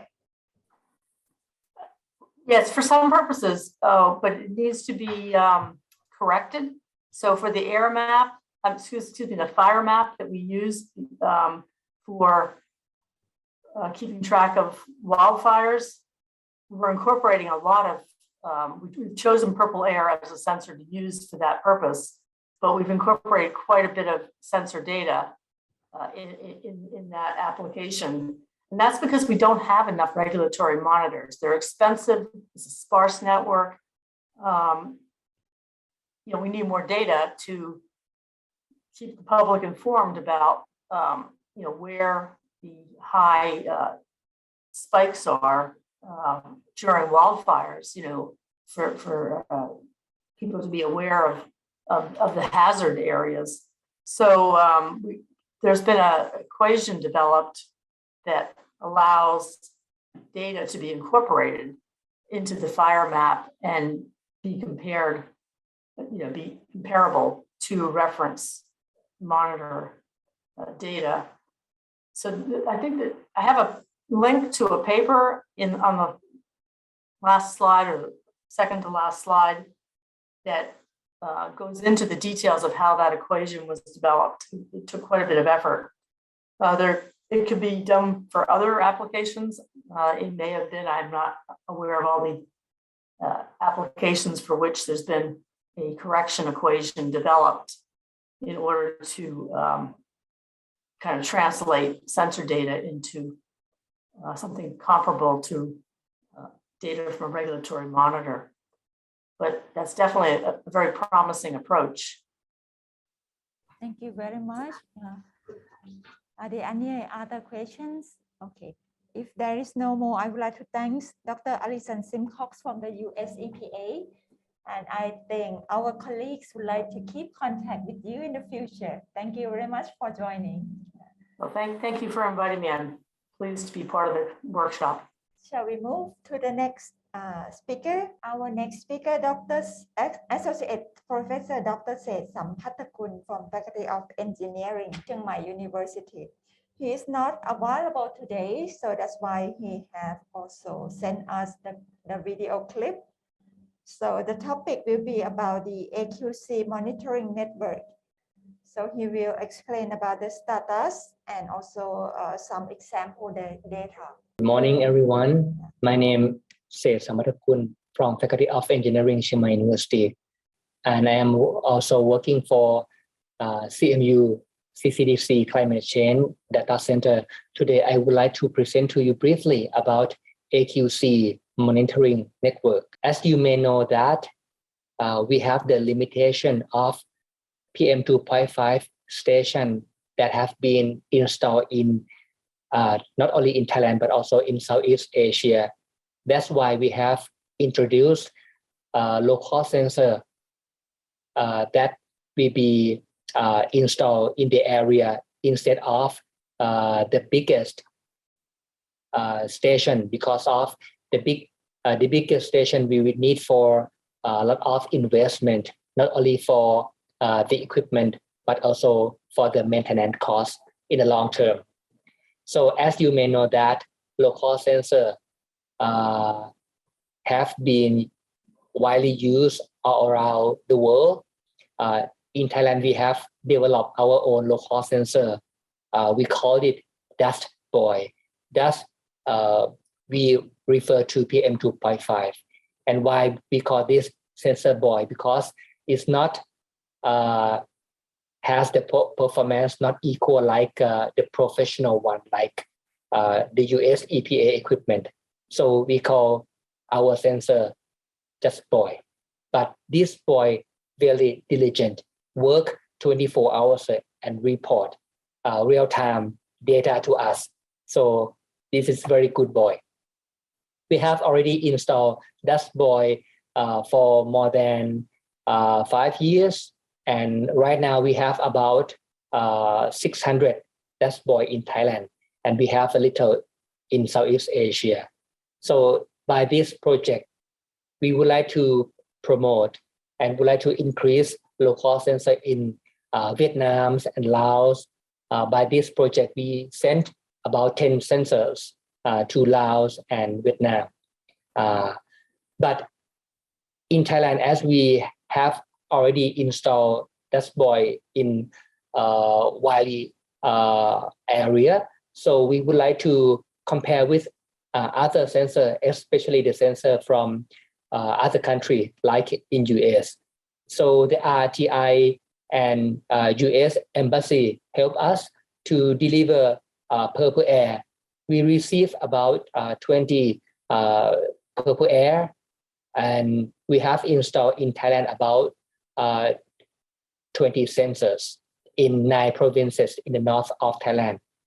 As you may know that in the north of Thailand, we have serious problem of smoke haze, PM 2.5 crisis for almost 4 months every year. So the people in the north of Thailand will be faced with very severe PM 2.5 crisis every year. That some people get disease and illness, and some people get cancers, and some people lost a lot, especially they lost some life. So by install PurpleAir in Thailand for 20 sets, so in 9 provinces, we compare between urban area and rural area and compare the data to each other. The picture on your left-hand side, this is the shape of the PurpleAir. So in PurpleAir, they have 2 sensors. Actually, the sensor inside, they use plant tower PMS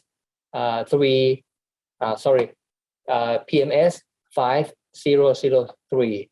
That will be the same model that DustBoy use. So we're very happy that we can compare to each other very easy. So anyway, the circumstance of PM 2.5 in the urban area and rural area might be a little bit different. So we would like to compare between that. And we would like to show this data to the people in the city and people in the rural area.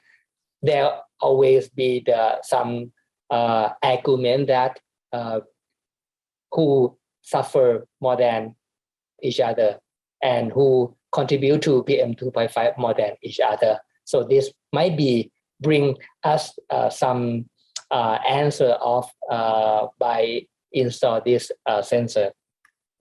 Anyway, after install the sensor, luckily in PurpleAir website, we can download the data, the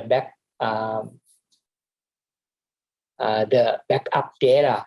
So we can use this data for the data analytics, not only PM 2.5, but also PM 10, temperature and also humidity. So this is some example of how to download the data from PurpleAir website. So we can select the parameter, and we can also select the period of time that we need the data for the data analytic. It's very convenient. For DustBoy, we have already sent 10 sensors, 5 by 5, 5 to Vietnam and 5 to Laos already. So we are now waiting for the expert in both countries to install DustBoy in the particular area that they need to measure the data of PM2.5. So we will, we have already sent them the manual. Anyway, we try to teach them as well how they can config to the internet. They can, so after config to the internet, so they can monitor the data 24 hours a day. So this is our website, cmuccdc.org.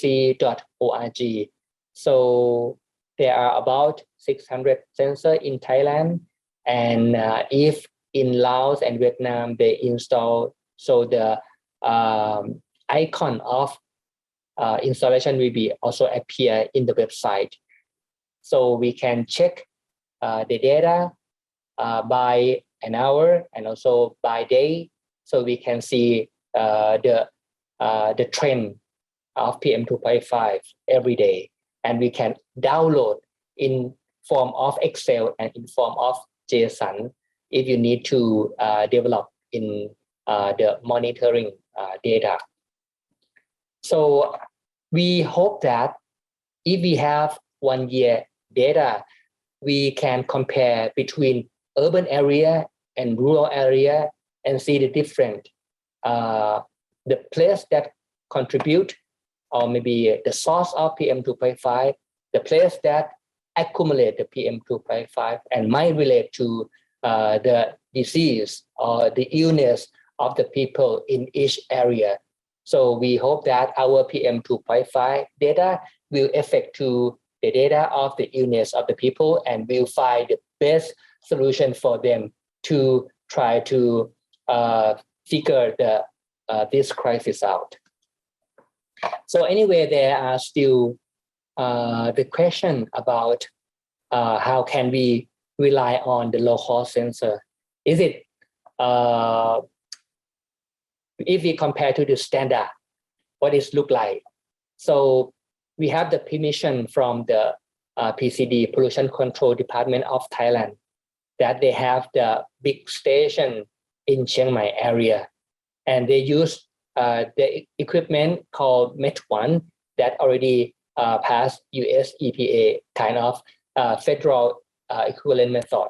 So we equip DustBoy and PurpleAir on the top of that station, and we try to compare the data from September 2021 to March 2022.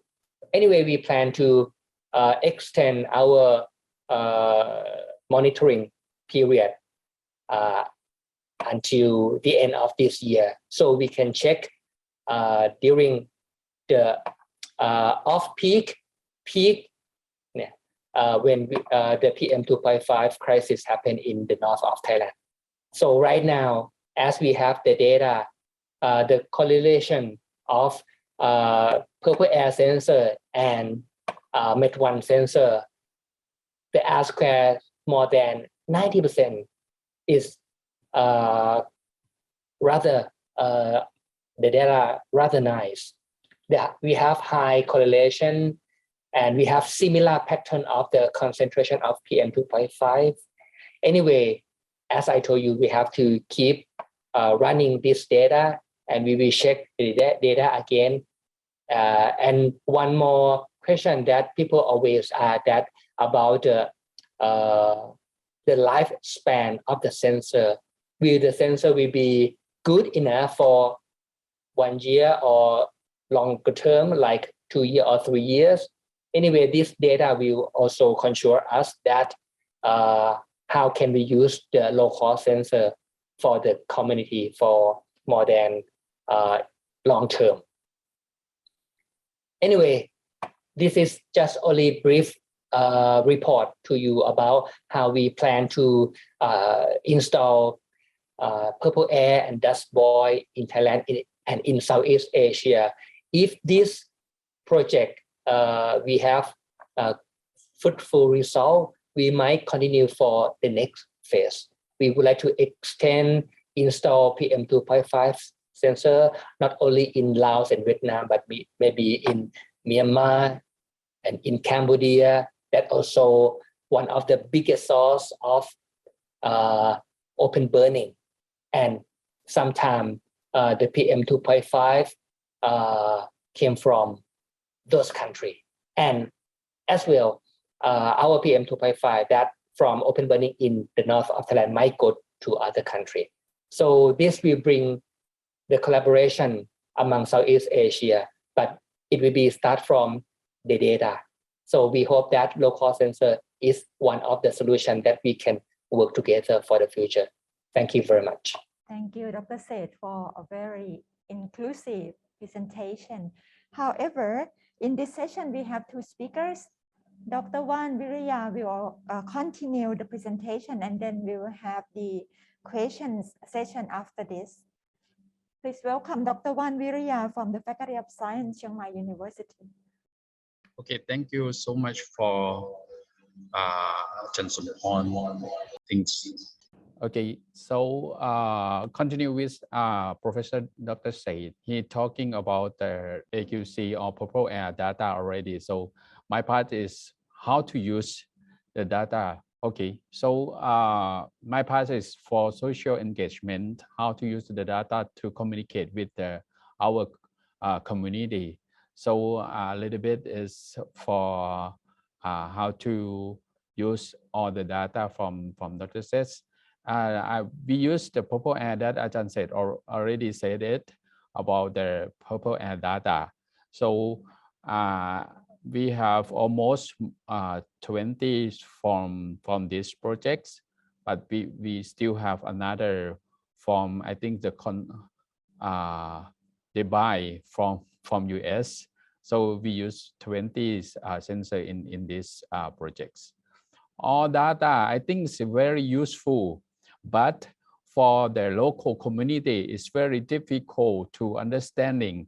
So our team summarized it to easy to understand. This is only the example for Laos or for Vietnam. You can use like this one to communicate with your community that easy to understanding. So we said it in Thai, the all is in Thai, but we separately in rural side and in the city compare between in the province. So we said 9 province upper northern of Thailand that Dr. said he gives you about the information already. So we just use that information to let them know every day.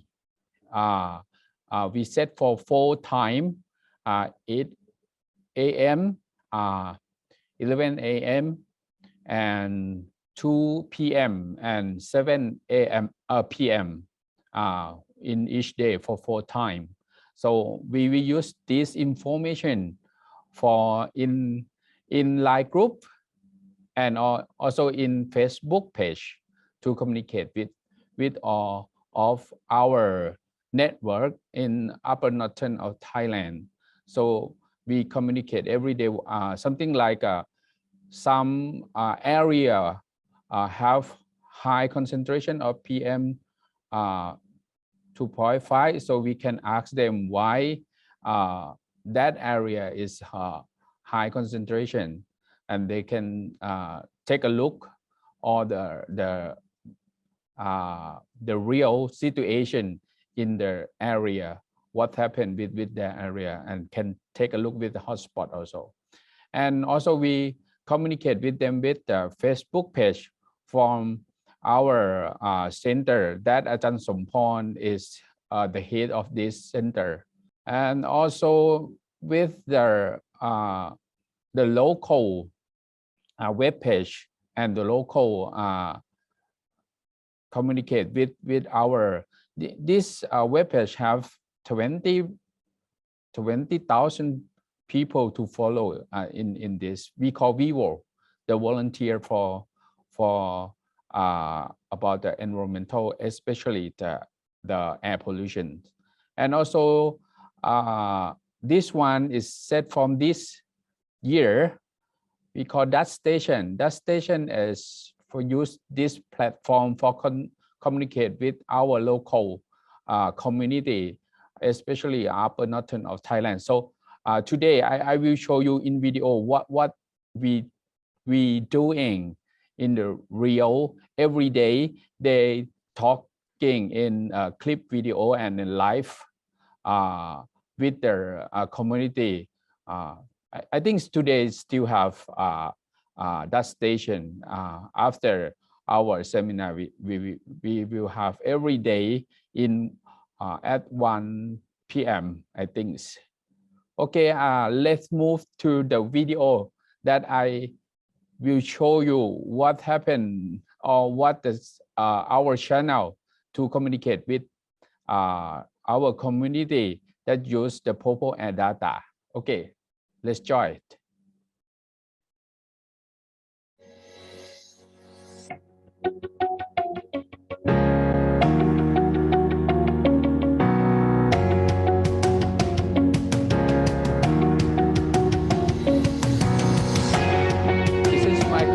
And another project is from US. This project about building air quality monitoring capacity in Southeast Asia.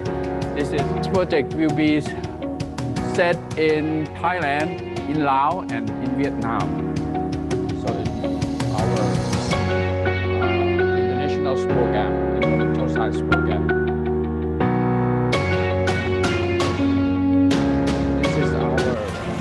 Center.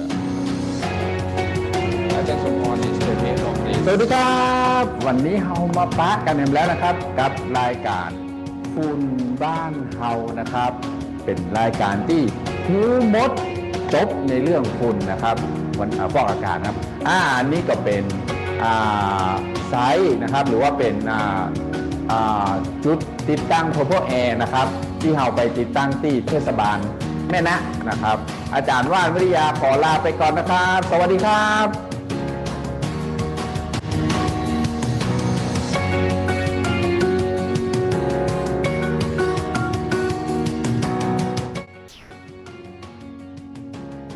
รายการบ่ายโมงสถานีฝุ่นประจำวันที่ 11 เมษายน 2565 ครับภาคเหนือตอนล่างนะครับใช่ครับวันนี้ก็ 20 พื้นที่แรกก็ตั้งแต่ 130 กว่าจนถึง 180 กว่านะครับอันดับหนึ่งแล้วก็นี่เป็นการจัดลำดับนะครับของค่าย PurpleAir นะครับของทีมงานปชนะครับได้จัดทำขึ้นนะครับเขาก็แบ่งค่าฝุ่นนะครับเป็น2พื้นที่ก็คือพื้นที่ในเมืองแล้วก็นอกเมืองนะครับเยอะครับผมใช่ครับผมฝุ่นที่มีขนาดเล็กจะมีความเสี่ยงแล้วก็มีความอันตรายแล้วก็ค่าของสารก่อมะเร็งเนี่ยจะสูงกว่าPMที่มีขนาดใหญ่ครับ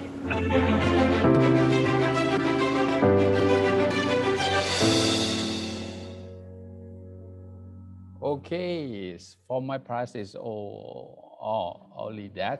Okay, I give any question. Thank you very much. Yeah, Dr. Thank you. So now it's time for questions. Any questions in the chat or anyone would like to ask in person? You can raise your hand. Shall we move to the next session? The next session will be about the regional and local air quality issues and challenges and what support is needed. So the first presentation will be from Thailand. Mr. Banarot Wokli, he is the editor of the DustStation from Chiang Mai Brief Council. He will present in the video clip in Thai.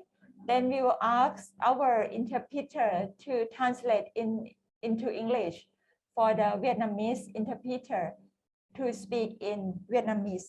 สวัสดีครับท่านผู้ร่วมสัมมนาทุกท่านครับผมรู้สึกเป็นเกียรติที่ได้มาร่วมในการสัมมนาระดับ อาเซียนในครั้งนี้นะครับแล้วก็ถือว่ามีความสำคัญมากที่จะเป็นหมุดหมายเป็นก้าวแรกๆการจะแก้ปัญหามลพิษทางอากาศฝุ่นควันไฟของพวกเราชาวอาเซียนนะครับผมเนี่ยอาศัยอยู่ที่จังหวัดเชียงใหม่นะครับมายาวนานแล้ว20 กว่าปี30 ปีแล้วนะครับแล้วก็ทำอาชีพประกอบอาชีพเป็นสื่อเขียนหนังสือเขียนคอลัมน์กับบทความก็เลยเข้าถึงนะครับความรู้สึกถึงปัญหานี้มายาวนานแล้วอย่างน้อยก็คือเมื่อประมาณปีพ.ศ. 2548นะครับประมาณปีค.ศ.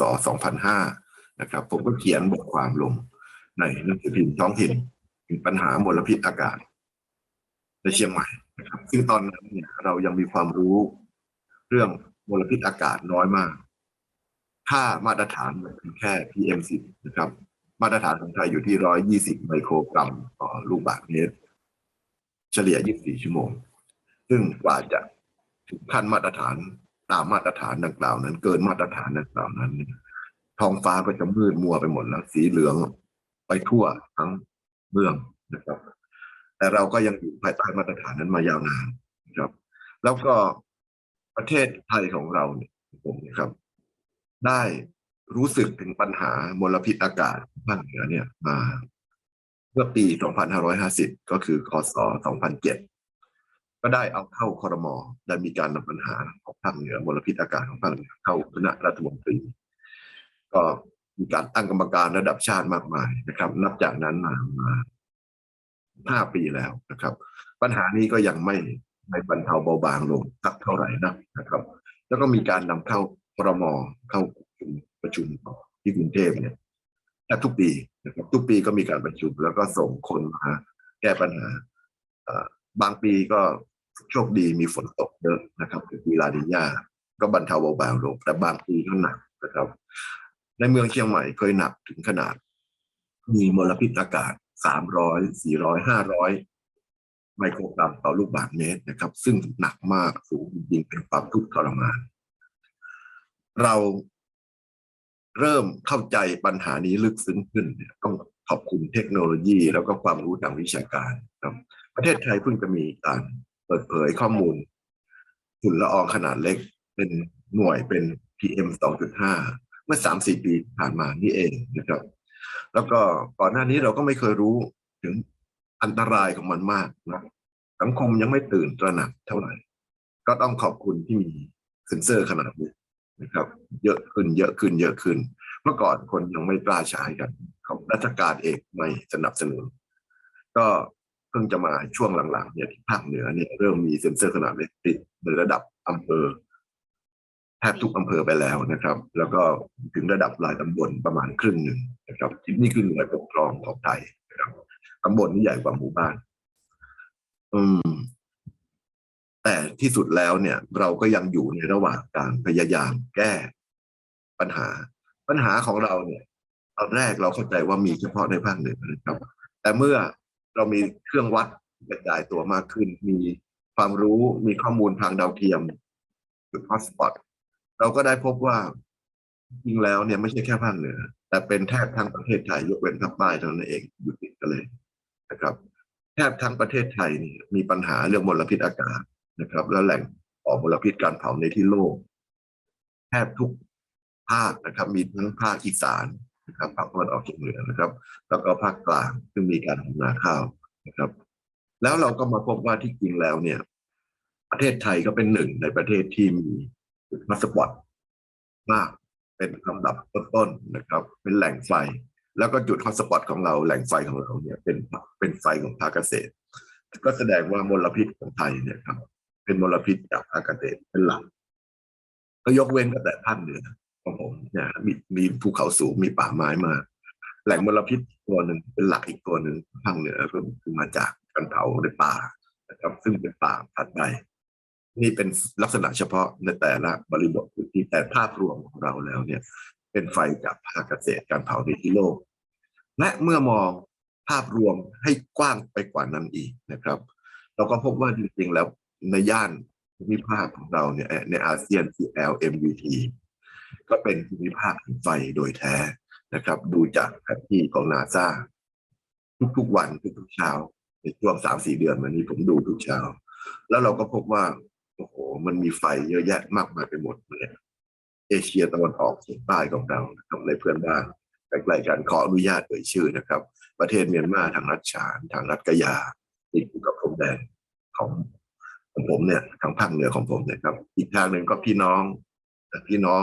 บปลาวก็ทำเกษตรเช่นเดียวกันเช่นเดียวกับทางชาทางเวียดนามก็มีอยู่ก็เป็นภูมิภาคแห่งไฟและส่วนใหญ่ก็เป็นไฟภาคเกษตรนะครับก็เป็นจุดร่วมเดียวกันเราก็จะพบว่าเราเองเนี่ยเราต่างก็เป็นผู้ก่อมลพิษและเราต่างก็ผลัดกันดมฝุ่นควันเป็นผู้ประสบปัญหาด้วยกันนะครับเพราะว่าอากาศมันถ่ายเทไปมานะครับเดี๋ยวผมจะมีตัวอย่างเรื่องที่พวกผมทางเชียงใหม่เนี่ยได้รับผลกระทบจากฝุ่นควันจากพี่น้องเพื่อนบ้านนะครับซึ่งเราก็ไม่โทษกันมากเท่าไหร่เพราะเราเองก็เป็นตัวก่อมลพิษเช่นเดียวกันแต่อย่างไรก็ตามปัญหานี้ก็จะต้องได้รับการแก้ไขจะต้องหยิบยกมาพูดคุยกันต้องมีความพยายามร่วมกันอย่างเข้าอกเข้าใจที่จะช่วยกันลดนะครับซึ่งเราจะกล่าว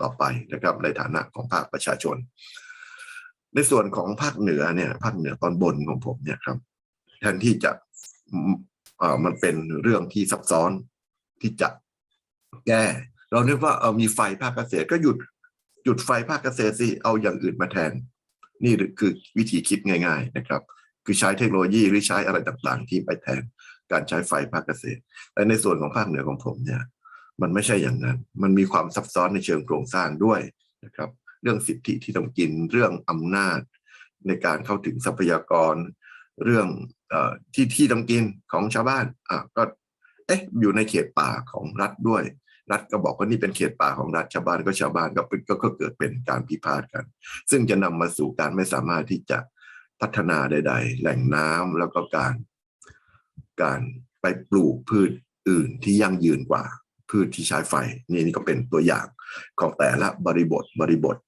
ของแต่ละพื้นที่สังคมซึ่งแตกต่างจากภาคกลางที่ใช้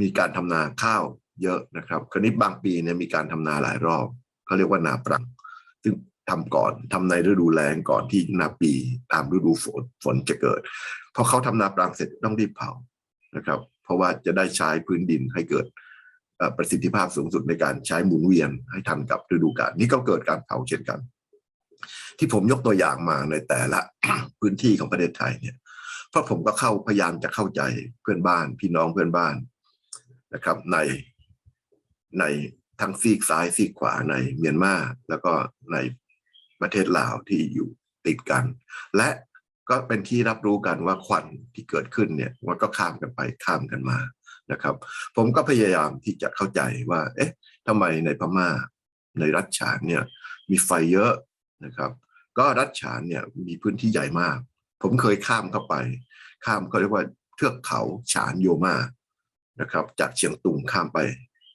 ทางภาคกลางของประเทศพม่าที่ดินของเขาเยอะมากแล้วก็คนน้อยมีการประกาศว่าใครบุกเบิกได้ก็มาเลยนะครับก็เลยมีการใช้ไฟอย่างขนาดใหญ่เพราะว่าไม่มีอะไรที่ง่ายไปกว่านั้นนะครับเราก็จะได้พบว่าในแต่ละปีเนี่ยมีไฟในเขตพม่าเนี่ยจุดทั้งกลางวันกลางคืนเพราะเป็นการไฟที่สางป่านะครับแล้วก็เพื่อนของผมในรัฐฉานก็บอกผมมาเองบอกว่าการผลิตของเขาเนี่ยข้าวกับข้าวโพดเนี่ยส่งไปจีนกับไทยเนี่ยรับไม่อั้นเพราะฉะนั้นจึงมีการขยายพื้นที่การผลิตมากในระยะ10 ปีมานี้ในเมื่อมีการขยายพื้นที่การผลิตก็มีการใช้ไฟมากขึ้นนะครับบางทีบางจังหวะเวลาเนี่ยมีลมจากตะวันตกข้ามเข้ามาโดยเฉพาะในช่วงปลายเดือนมีนาคมต่อต้นเดือนเมษายนนี่คือช่วงนี้แหละ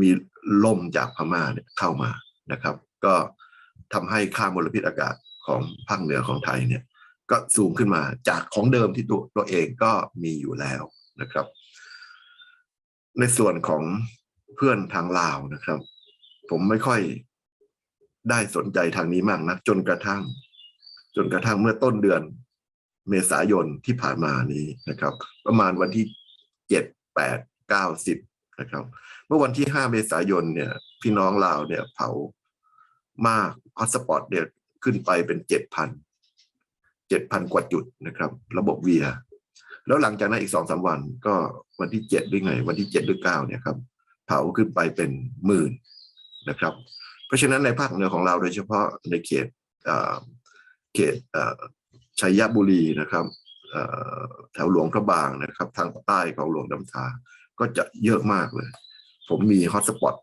ในช่วงนั้นแล้วบังเอิญช่วงนั้นเนี่ยทางภาคเหนือของไทยฝนตกในทางพม่าฝนตกมันก็เลยเกิดฮอตสปอตสูงมากทางลาวนะครับเดี๋ยวผมจะแชร์ที่ผมแคปเอาไว้นะครับให้ดูนี่วันที่9เมษายนนะครับประเทศไทยโล่งมากเลยแล้วก็ทางรัชฉานก็น้อยมากนะครับแล้วก็ผมดีเทคไฟเอาไว้ให้เป็นสีแดงนี่เป็นไฟกลางวันนะครับแล้วก็สีเขียวผมทำให้มันย้อมสีเพื่อให้มันแตกต่างกันเป็นไฟกลางคืนประเทศไทยยังมีไฟกลางคืนอยู่ทางตอนใต้จุดที่ยังไม่มีฝนตกแต่ในประเทศลาวนะครับสปป.ลาวเนี่ยครับพี่น้องลาวเนี่ยไม่มีไฟกลางคืนผมสังเกตมานานแล้วว่าไฟของพี่น้องลาวเนี่ยโดยเฉพาะไฟตั้งแต่ตอนเหนือของนครหลวงเวียงจันทร์ขึ้นมาเนี่ยครับในเขตเทือกเขาสูงเนี่ยครับเป็นไฟที่จุดกลางวันทั้งนั้นก็คือไฟภาคเกษตร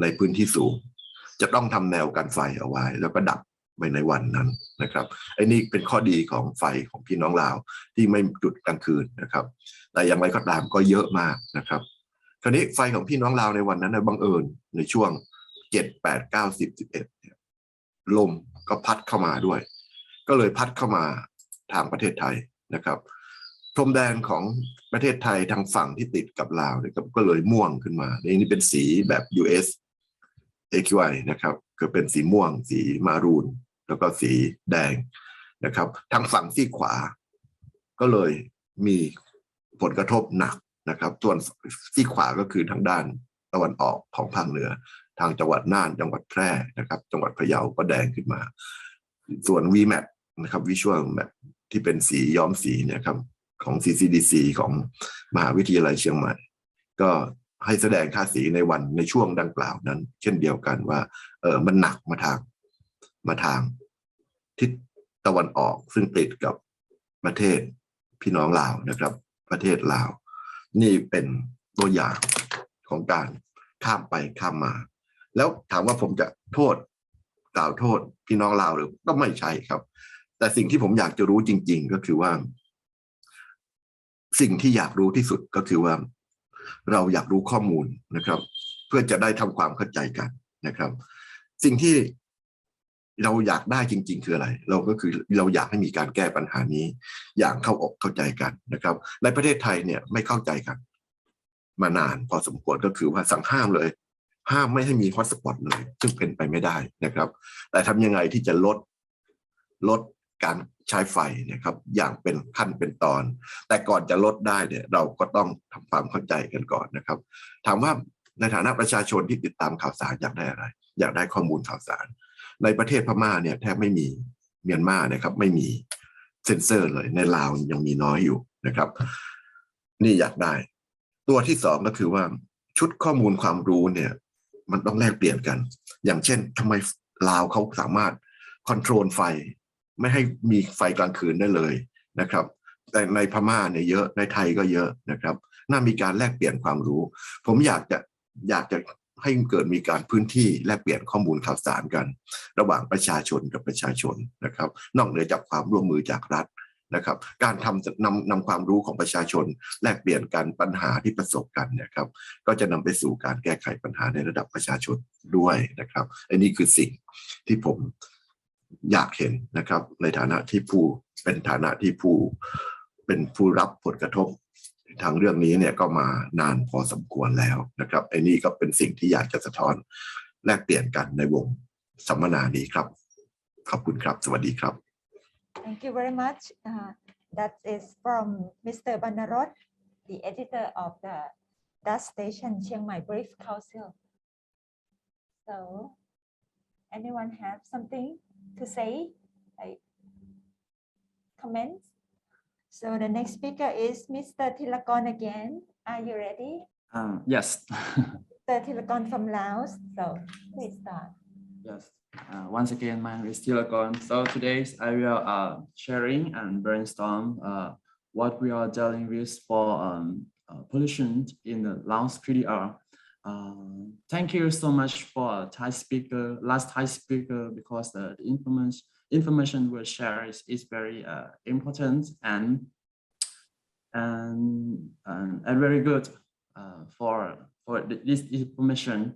And for first thing, I would like to share that I, on behalf of Lao people, for some of the people traditional lives put in the northern part, they live by how to say, like they live by agriculture is the main the job in the area, because in the northern parts of my country is the mountain zone. So if this is the mountain zone, their activity for agriculture is they have to make, it's like a traditional from the past. They have to make they have to plant a rice or corn or something like this. But in this period of time of the year, they have to burn, and the information from Thailand was shared in the previous. They show that the burning in the Laos, there is no nice burnings, because the own traditional of Laos, they work in the daytime, and they control the area of them, the area they can do how many area they do, and they control the fire, and they burn in the daytime, not the nighttime. When they finish, they just finish and stop burning, and burning in the daytime is the effective for the hair is the low, because the compressed air from the high test is not so much. So burning in the daytime is better than the night times, as I understand. And for the solving these problems, we have we was discussed from for other organization. So they mentioned that if we would like to reduce of this pollution, we have to change their lifestyle of agriculture. Like they have to burn in every year for planting rice, or planting other like a type of agriculture that they have done. So we have to change the types of the what they plant. Like they plant rice, so we change for to be another like orange or something like that. We have a discussion and for the organization, but not yet for implementation. And right now, for this activity, I would like to inform you that for Laos of air quality monitoring, what we need to support, like the personnel on air quality monitoring of Laos in the local area or another area is not too much. So their understanding for the air quality monitoring and air quality management is not too much, not a large area, because we have staff on AQ is not too much. And the AQM's problem support, the AQM station is the highest technique, and we need the support from the other organizations or other organization that can be support us for this technique terms. For the region and the region communication, when the problem is occur, we can communicate each other when the problem is occurring in the Laos or Thai. We have to share the information of where it is from. Yeah? And the equipment for the AQs in the local area is not too high high concentration of the PM2.5, and the enforcement of a reduce of local area activity for reduce heights of pollutants. And in my country, there is no real roadmap for to be run in this activity. For this topic, maybe we can share of the roadmap from the country or this our region. If occur these problems, how can the Thai government or Thai, or maybe in Chiang Mai, what do they do? If it's impossible, maybe we can share for this information. I think that's all for my discussion on brainstorming. Yeah. Okay, thank you very much. So for now, any questions, any comments, or any suggestions? Okay, if not have, we can move to the last speaker, and after that we can discuss each other again. Okay, please welcome Dr. An and Dr. Ha. They will discuss on Vietnam assessment of air quality in domestic waste landfills. Welcome. There are two speakers from Vietnam in this topic, right? The presentation from Vietnam is the last presentation for today. So I think following that, we will have some discussion, right? We kind of look at discussion across countries. Okay, there's speaker. Good morning, ladies and gentlemen. My presentation is on assessment of air quality around domestic waste landfill. I focus on 4 main points. Introductions presents the need to conduct air quality assessment in landfills and methods commonly used to evaluate. And next is methods to assess air quality around domestic waste landfill.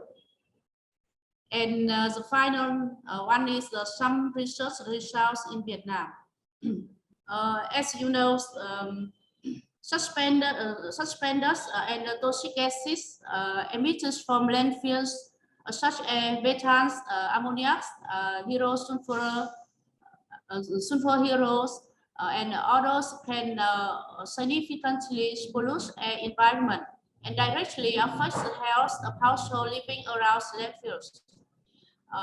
And now in Vietnam, many of solid waste landfills in Vietnam have not been planned and designed as sanitary landfills. So it's very necessary to assess air quality because it can provide more information for locals environmental management in controlling emissions and warning pollution to the local people. And now there are some approach and methods for air quality assessment.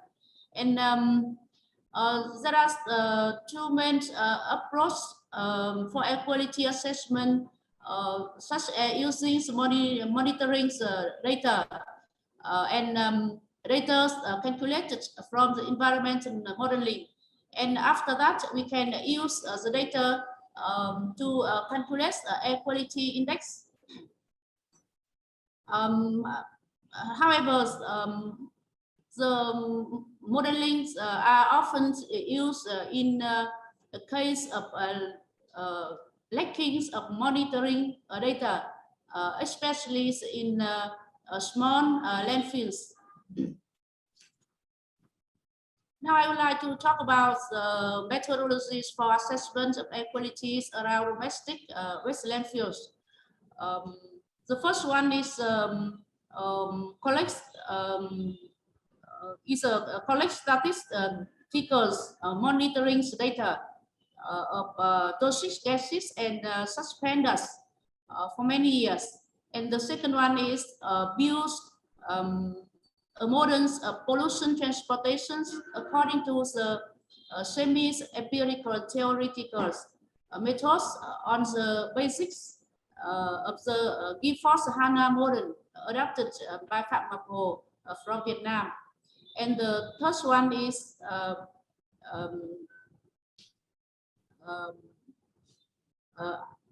assessing air qualities based on relative air pollution index, RAPIs, and air pollution zoning. Gifford-Hanna's modeling methods was adapted by PurpleAir based on semi-empirical theory. This method was used to calculate and predict pollution transportation from numbers of landfills in some province in Vietnam. And the general models has formed the 6 degrees polynomial functions. However, when applied to landfills, landfills can be considered as a small surface. So only the first degree polynomial function needs to be applied, and it has the form like to assess air quality. We can apply air quality index, AQI, or air pollution index, like APAs. Also, PurpleAir has brought new methods named RAPID,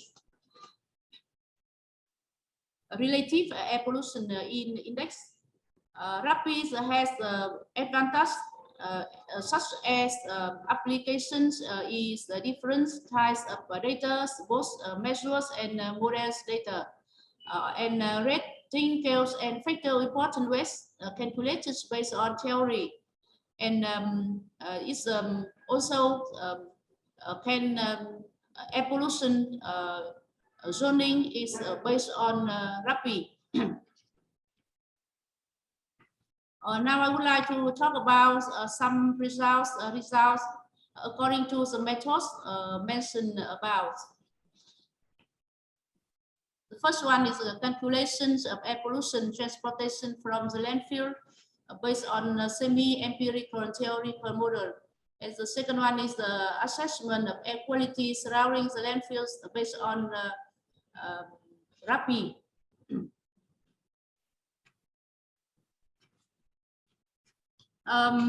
You can see in this slide, this is the results of building the semi-empirical models to calculate transportation of TSP, ammoniac, and sulfur heroes for landfill. Using monitoring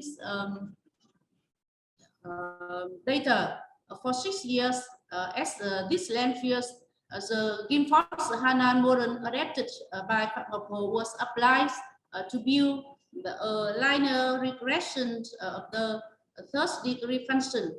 And you can see the yellow dotted line represents the actual monitoring results, and the black lines represents the regression lines. And we can see the high correlation coefficient and reach more than 67%. And the values of concentrations of TSPs and toxic gas has changed to decrease as moving away from the source.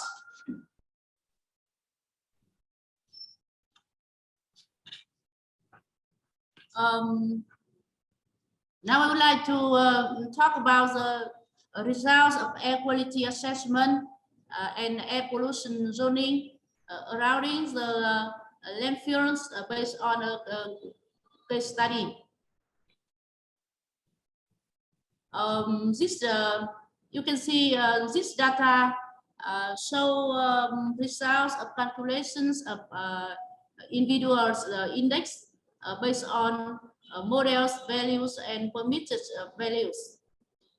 And on the right, we can see an air pollution classified maps based on individuals index. And we can see that there is no pollution of suspended dust. For ammonia and pyrosulfur gases, the pollution levels is high at a distance near the landfill.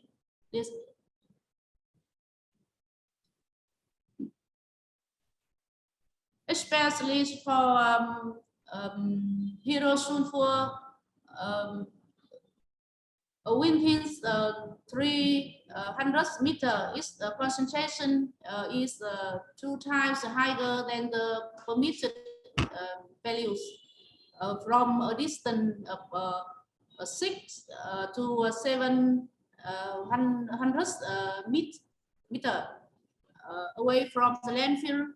The index is less than 1, so that means no pollution.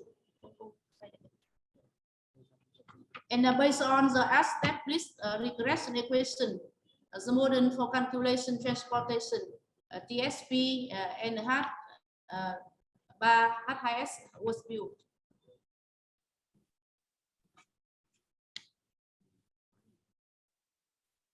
On the right, on the left, we can see the types of these tables indicates rapid index value calculation, which integrated the values of 3 parameter TSP, ammoniac, and sulfur hero at different distance. And on the right, a map of pollution zonings based on the integrated index RAPI. And in these maps show different levels of air pollution. The brown colors indicate a serious pollution areas, and ranging from the borders of the landfill to the distance to a distance of 700 meters, and rest color indicates heavy pollution area with the narrow area extending within 15 meters, and the light pollution is in a good condition. This means there is no pollution. The light pollution is so yellow within 750 meters to the distance to the position 1,000 meters, and from 1,000 meters onwards, air quality is in a good condition. It means there is no pollution.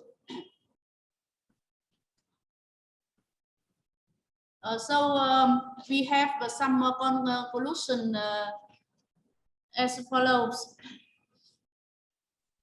From this case studies results, we can see that in general, air quality of the area around landfills was not polluted by TSP, but was polluted by toxic gases like and ammoniacs and pyrosulfurs, especially pyrosulfurs.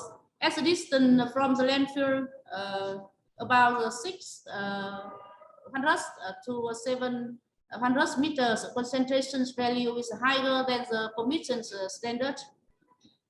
And the pollution zoning method, according to the RAPI index, shows air pollution from heavy to serious pollution levels. In the range from the landfills border to distance about 715 meters, and no pollution from distance of 1,000 meters onwards. The modeling methods adapted from the before HANA's model can apply to evaluate air pollution transportations from landfills, especially in case of lacking of monitoring data, as landfills such for small districts scale landfills. And values calculated from the models can be used to assess air quality based on RAPI index as a basis for zoning air quality. And the last conclusion is that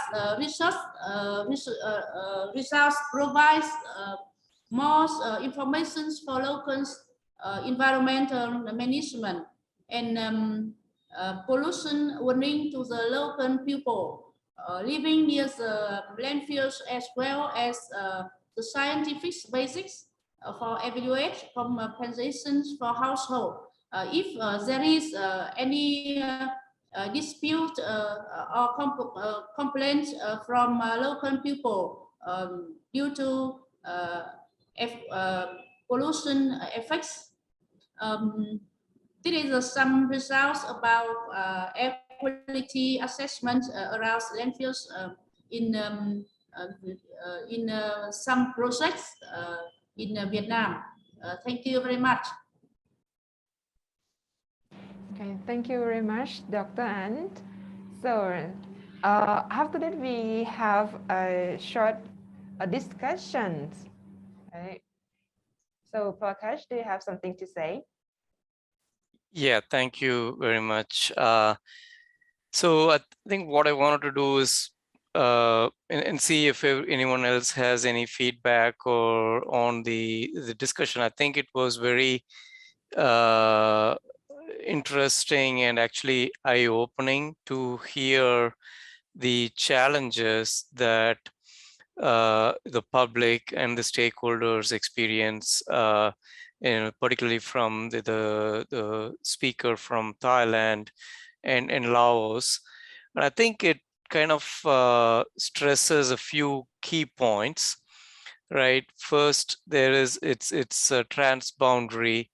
The actions or sources from one region may impact another region, may impact locally, and may impact another region. And depending on the wind patterns, it could be either way. So, but basically it appears that there is definitely a need to understand the type of impacts, when it's happening and where it's happening. And it looks like there's also some interest and need for collaboration across regions at the public level, at the citizens level. I think that is a very good suggestion from the Thai speaker, and I think that would actually be it might be a good thing to consider implementing if we can get representatives from other countries to be part of that discussion. And I wanted to mention, because the major source that's impacting during this high smoke periods is mostly coming from biomass burning, agricultural residue burning. It is, and like the speaker from Northern Breed Council mentioned, it's obviously you cannot stop farming, you cannot stop agriculture, and likewise, like Mr. Tilakon mentioned, that is kind of their livelihood.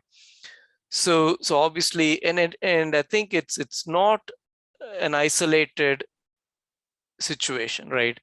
You're not alone. Coming from India, I recently organized a workshop sponsored by the US Embassy in India, or specifically looking at agricultural burning in India. Right, so there is similarities that are there, not just across the regions here, but also across other regions in Asia. The solution obviously is not simple. It is definitely it requires multiple approaches. But ultimately, I think fundamental thing is that there's definitely a need for data to understand it. And there's so to solve this, the mitigation strategy, it involves multiple strategies in parallel, right? It needs the involvement of the public, the farmers, the government, academia, research institutes, and maybe even philanthropies, because it requires both commitment from the government in terms of policy support, and the commitment from the farmers on willingness to try alternatives to open burning, to agricultural residue burning. And it's easier said than done. We had an extended discussion at the workshop that I organized in India. It's obviously not an easy solution, but it is possible with collaboration, with cooperation, and with a good understanding of the data from these regions. So I just wanted to kind of mention that, because there are examples that one could use from other regions, and it requires a cooperation and collaboration across all parties. And I'm really happy to see the willingness on both both Lao speaker and Thai speaker mentioned about the willingness to collaborate and talk. And so I think, and I think Vietnam is not alone. They will also be impacted by this in certain parts of the period, depending on meteorology, and vice versa. Other sources may be impacting the other regions. So I think the regional cooperation is important. So this is definitely a good. It provides a good settings. It sets the stage for our discussion tomorrow. So tomorrow on day 3 is when we have that brainstorming discussion on these specific challenges that the stakeholders have in each of these countries, and how do we apply this data from the network and how we can use it. So I would really encourage all of you to be part of the discussion tomorrow. Share your thoughts and see how we can work together and maybe form a collaborative that all of us can work together and share information at the citizen level. Thank you. Thank you, Prakash. I agree with you that we need a collaboration in the regional level, so that we can understand problems and to set up the solution together in the near future. It's a good start. Yeah. So any comments from the audience? If you have some comments, you can raise your hand and you can speak with the, you can talk with the speaker directly. So for now, if you don't have any comment yet, we still have evaluation form. Please take your time for this form, okay? Or you can scan the by QR code on the screen. We will appreciate it. So I would like to thank all the speakers for this session. And actually we have the open discussion session, but due to the time, I'm not sure. Prakash, what do you think? Yeah, I think if no one has any additional feedback or inputs, I think we can end for today. And tomorrow we are having exclusively the brainstorming discussion right after the initial 2 presentations. So we will have a lot more time tomorrow to discuss. So yes, I agree. I think we can have an extended discussion tomorrow. So thank you for today to all participants. And we hope to see you again tomorrow, 9 a.m. Yeah, at the same time. So hope you have a good day. See you tomorrow. See you. Thank you. Bye bye. Bye bye. Thank you, everyone.